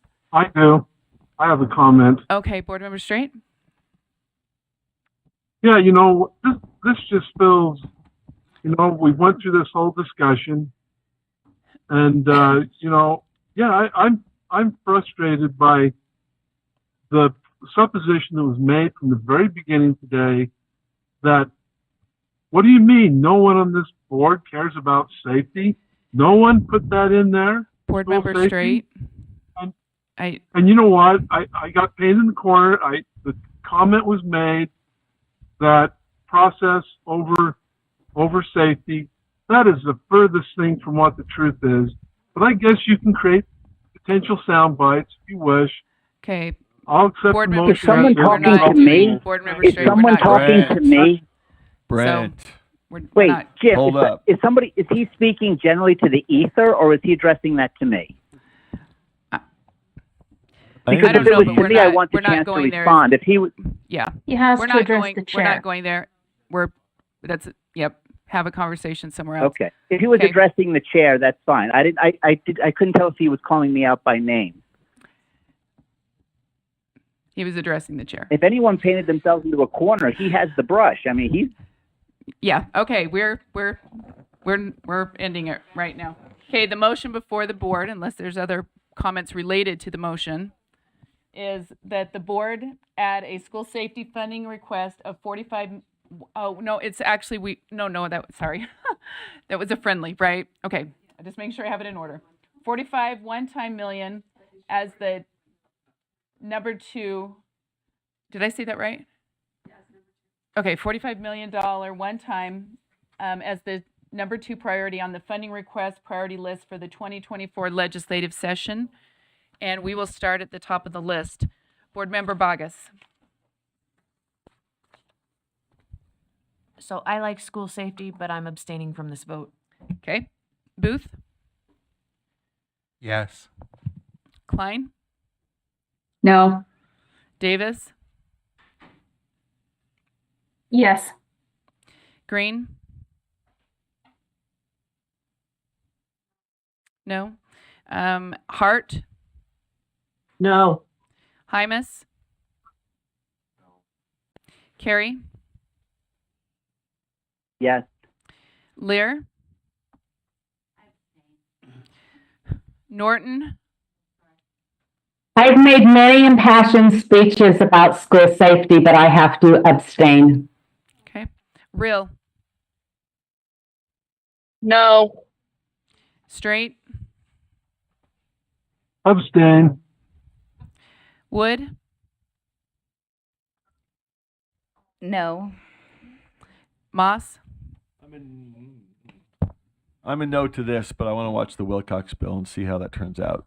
Possibly support that. And I am also a no at this point. I don't mind having on our list. I think that as the Wilcox bill does move forward, I think we can take a pretty strong stand on this. There were 1, 2, 3 yeses. That was Booth, Davis, and Carey. There were 1, 2, 3, 4 abstentions. And then the rest were no. So Bogus was an abstention. Lear, Norton, and Straight. And then our Chair Moss has a motion. I've got 2 quick motions. They're all both related to one-time money. The first is to move number 10, supporting teacher development, recruitment and retention through teacher leadership tracks in the amount of $2.4 million from ongoing to one-time. That would be a 2-year program though, and so to fund it for 2 years would be $4.8 million, but it would cap it at 2 years and shift it to one-time. And my understanding is one-time can be a 2-year fund for a pilot, so 4.8 one-time instead of 2.4 ongoing. Okay. Do you want to just make both together, and if people want to separate them, they can? I think they'll want to separate them. Okay. Let's leave it So let's go alone. ahead with this one. Do we have it? Different. Okay, is there a second to the motion So let me read it again. They Yes. move that the board move to support teacher development, recruitment, and retention through teacher leadership tracks. Funding request to 4.8 million one time on the funding request priority list for 2024 legislative session. So the move here is just to move it to the one time. That's all it is, from the ongoing to one time, right? But to double the amount so that it's funded 2 years and, then okay. cut it off. Ask for the 2 years and then cut off. Okay, there's a second by Board Member Hymas. Any discussion?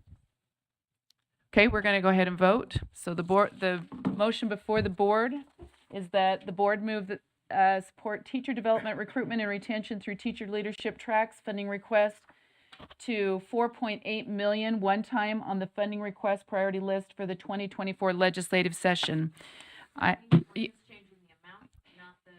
It's the amount, and it sits in one time instead of ongoing.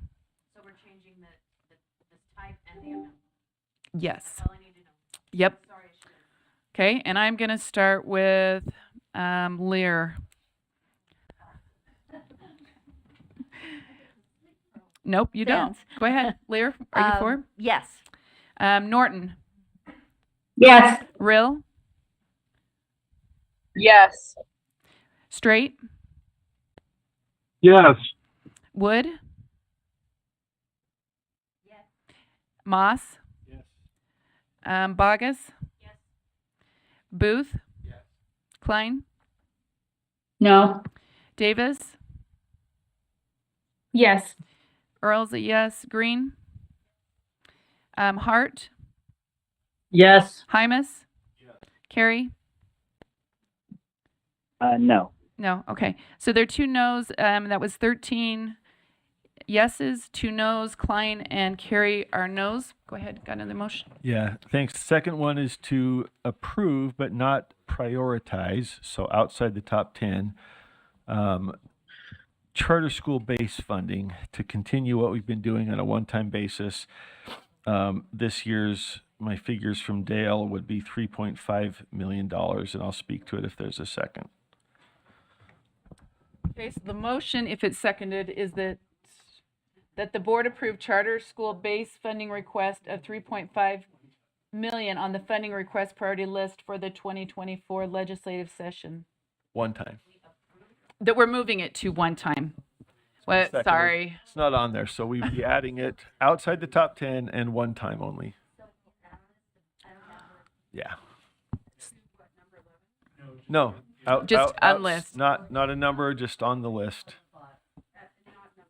And I guess we've had a second, so I can explain that if that's okay. So each year since I've been on the board, we've done that. Each year we've been talking about economies of scale and the West Ed study and some other things that have been analyzing, this admin funding that's necessary to handle paperwork and other administrative costs that schools without economies of scale have tough time handling. This year, I think they are actually looking at an economies of scale change for districts, but that has not yet included charters. Oh. Was this just for Angie or for me? I'm not sure. There's some sign language going on. So I'll be quick. My hope is that analysis of economies of scale ultimately includes charters. Since we're not there yet, I've asked Dale what it would take. Last year we asked for 5 million. This year the equivalent number is 3 million. 3.2? Let's see. 3.5 million. So that's the explanation. One-time funding, and hopefully this will be rolled into the economies of scale analysis, which may move that amount up or down, but it will put it into that discussion. So that's the motion. This would be on the list, but not in the top 10. I'm not trying to put this in the top 10. So we've got I'm sorry. I guess I'm seeking clarity. It on the list, but not the top 10. Okay. Yeah. So those all what's that? No, just on the list. We got all the things. We all turned in, 25 things, and then we ranked the top 10. I'm not trying to crash the top 10. I would just move to put it on the list. One-time funding for 3.5. And then as we go into this economies of scale discussion, Deputy Jones is there right now, in fact, in the meeting. Maybe that gets taken off this and put over there, but I'd like it a placeholder. Okay, question? Before you take that action, I just wanted to let you know what we've been what has been communicated to us as the likely strategy of PEA this year versus the way it's been in the past. So in past years, we have shared not only our top 10 priorities, but we've also had a moment during the meeting to share the approved requests that are not prioritized.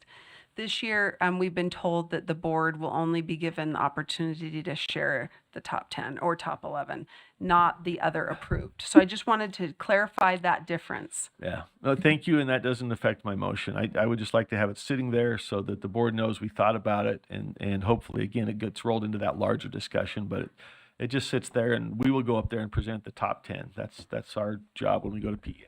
Okay, Board Member Wood, you have a comment? Just a question. So there was not a business case made on this. This was not in any of our prioritization or our funding. Thank you. And if I could briefly explain why, it was because this whole economies of scale discussion's been going on all summer, and it looked like charters would probably go into that because they're looking at exactly the kind of lack of administrative capacity that charters also have. It just hasn't got in there yet. So I'm hoping this is a last minute placeholder, and then we'll still have that discussion. Okay, Board Member Lair. And I was just looking at the 2023 priorities where it was a small school or small district charter, and you're not proposing that. You're just proposing charter. Right. And again, that's because they're addressing the small districts in this economies of scale discussion. Even though there are charters that are much bigger than some of the smaller districts. Sure. And I think Dale last year outlined a scale that this would be applied to. So this is not for those that are big. This is for small But it doesn't charters. say that. It doesn't say small Oh, I charter should say school small based. charters. I'm sorry. Yes, let's say small charter school And based. Is that a friendly? How small is small?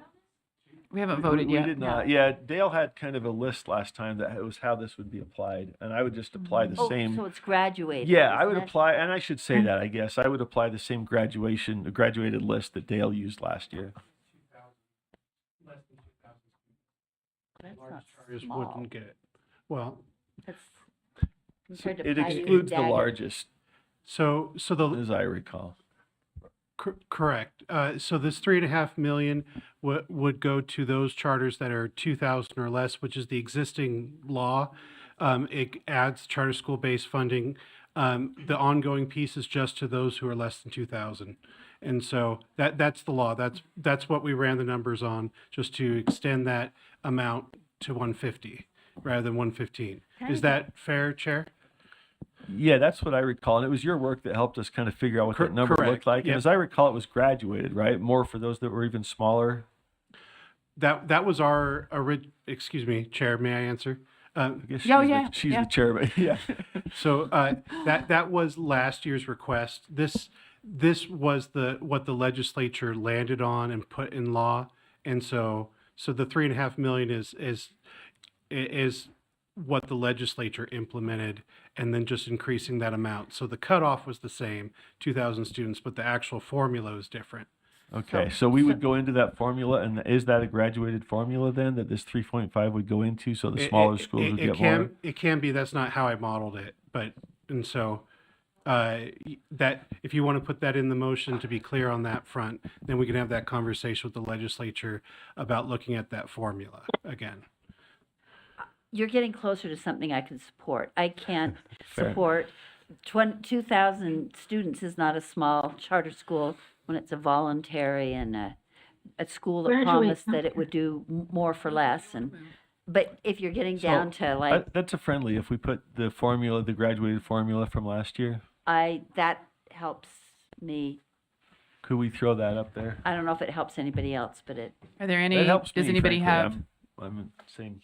Is sounding like a friendly. I'm just wanting to make sure it's friendly. Is there anybody that has an objection to that? Okay.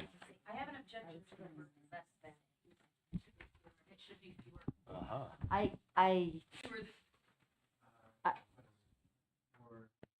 I'd say 1,000 students and then I'm getting Or say the graduated, we don't need to make this up, we already had it, right?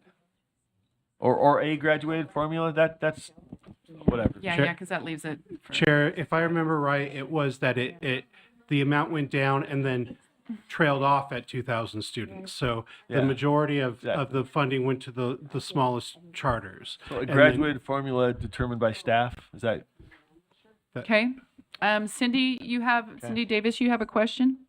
I think while they're working that Yeah, I'll speak to the motion and just want to say that this didn't come through sooner because, like we said last year when we proposed this, we were told this whole West Ed thing was going to roll out. It's almost done. It's almost done. Well, it didn't get done. It didn't include the charters.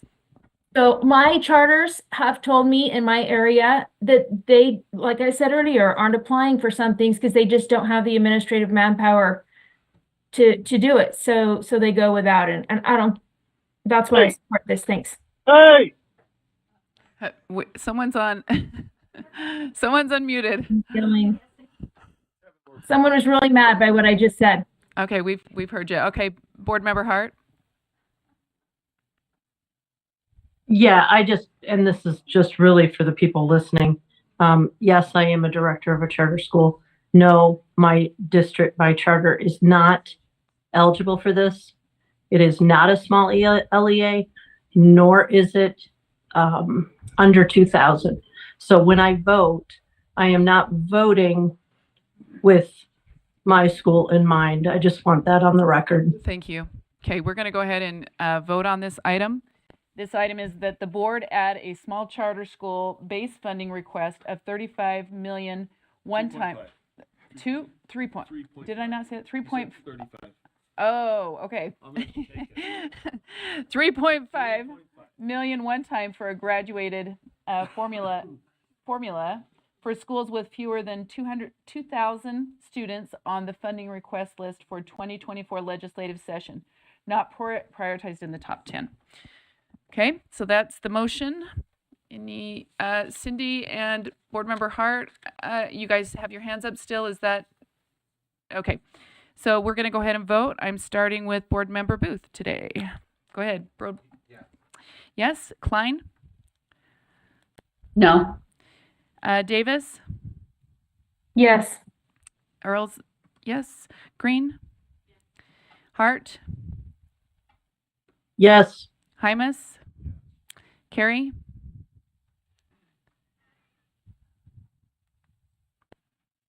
Okay, must be off. Lear. I have you down as a yes, but do you want to put something else?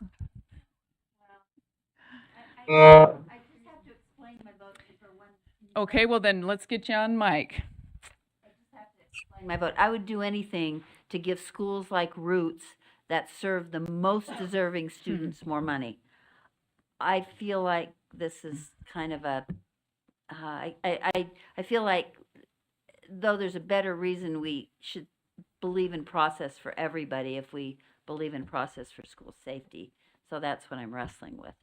So can you skip me for a minute? Yes. Board Member Norton. Yes. Board Member Real. Yeah, she did. Board Member Straight. no, Board Member Wood.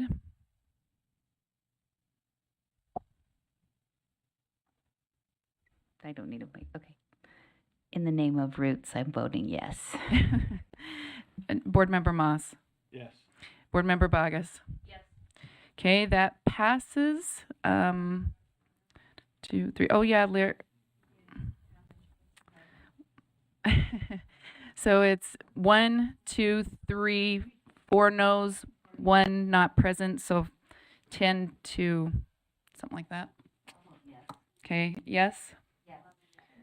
Okay, 11 yeses. The no's are Klein and who? And Straight. I think we're missing 2. We're missing Carrie and Real on this. And I actually would make a motion. Can you go back up to the safety one? I would like to add the safety one just like we added this one, just so it's on the list. Just so it's there for us to have consideration. If someone will help me with the language, that the board add the school safety funding request of 45 million one time whatever that needs to be, onto the legislative list, funding list.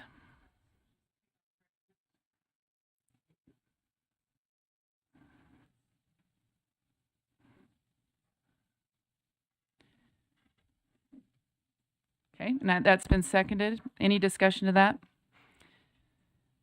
Okay, we're going to go ahead and vote.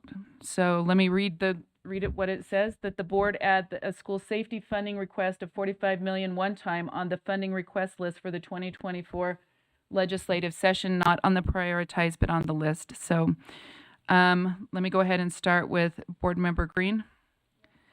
Board Member Hart. Sorry, no. No. Board Member Hymas. Board Member Carey. I don't think he's on. Board Member Lear. Have everything ready. That you Board have in the Member bag and stuff ready Norton. for the president. Do you need like tissue paper? Board Member Like, Norton. Okay, we've Sorry. maybe lost her. Do you know where we're at? Would you like me to read the motion?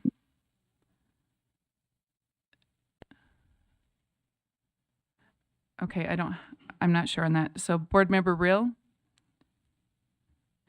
Board Member Straight. Board Member Wood. Yes. Board Member Moss. Yes. Board Member Bogus. Board Member Booth.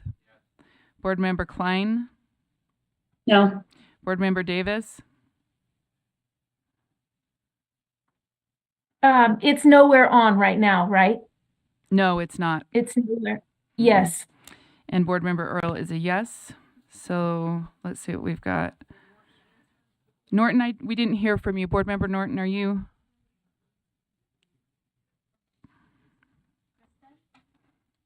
Okay. I am here. Are you So a there's yes a- or no?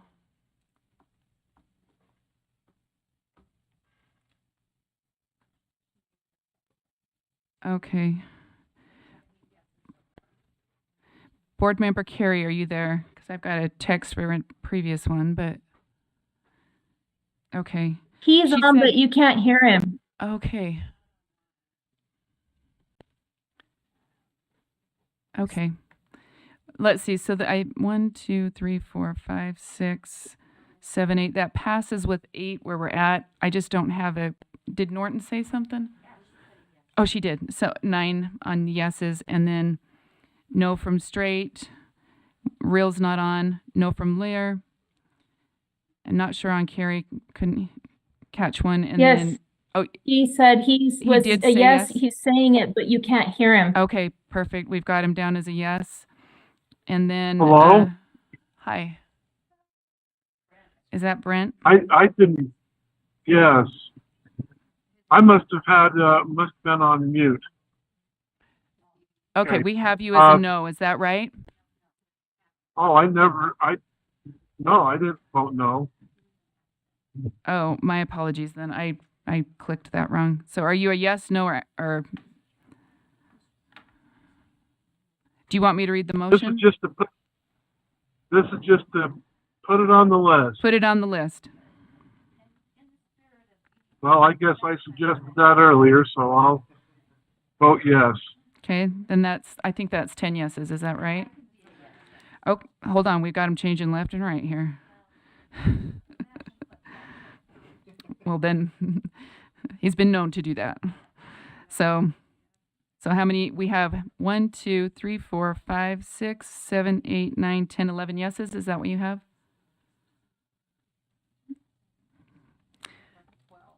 12 yeses. Okay. So do you want to tell me who the no's were so I can? So no's are Klein and Hart, and then we don't have Real on. That's it. Okay. Okay, got that done. Any other motions? We're running way, way short on time, if not over time by quite a bit. And Angie, we're a little over. Angie, she's like, I know where I sit on the totem pole, right? Which is high up there. So board members, just as we move into next week, Angie, is there anything specific that you want people to be aware of, or? I could just make an announcement Yeah. just to remind everybody that our Thursday board meetings will be up at the Capitol again in Senate Room 210. And if you need, I will tell you the parking is not the same as it has been in the past. So beware, you may want to come here and shuttle or carpool up because of all the construction. And then the other reminder is we do have our legislative breakfast on Thursday at 7 a.m. in the Capitol boardroom. And other than that, feel free to reach out to me. Well, if you and we have did other have, questions. we were looking at possibly that time frame moving some items that we had asked for a special meeting to there. So we will have to meet and just get those hammered out, hopefully by Monday. Yes, after the breakfast. So, yes, Board Member Lear? So what time does if the meeting's at noon, you said? Did you The say noon? regular meetings will be noon to 1:30. Noon or And so what 12:30? time, what time would the shuttle leave? Oh, good question. Probably, I would say you'd want to do maybe 11:15, 11:30. Somewhere between. Usually it's it takes 15 minutes. Okay. And is there going to be, will the shuttle be available for the breakfast too? Probably not. But the good news is for the breakfast, there you should not have anybody competing with parking. dark 30, Yes. right? So yeah, I don't think we'll have the shuttle there that early. Okay, thanks. Usually the shuttle is available beginning at about 7 or 7:30. And who's the best contact person for the shuttle? There's a phone number that was used in the past. So if by any chance you saved a phone number as USBE shuttle in your contacts, they use the same phone every year. So Kelsey can resend that out to everyone with That'd be details. super helpful. So, Thank you.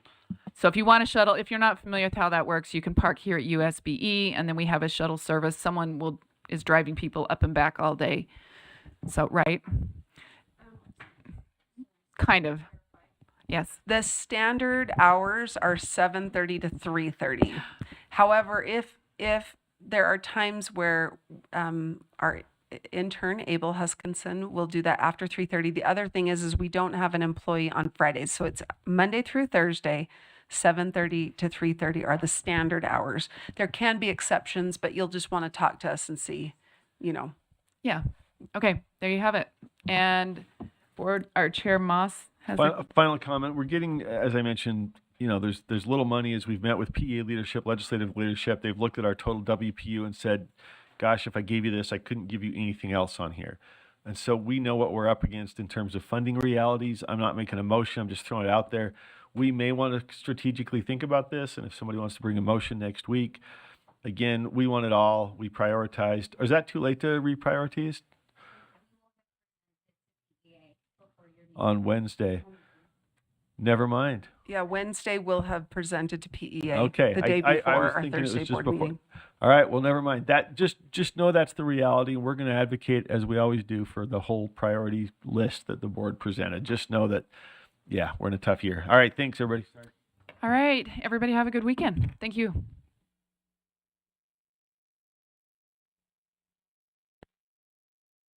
Motion to adjourn? Okay. Any opposed?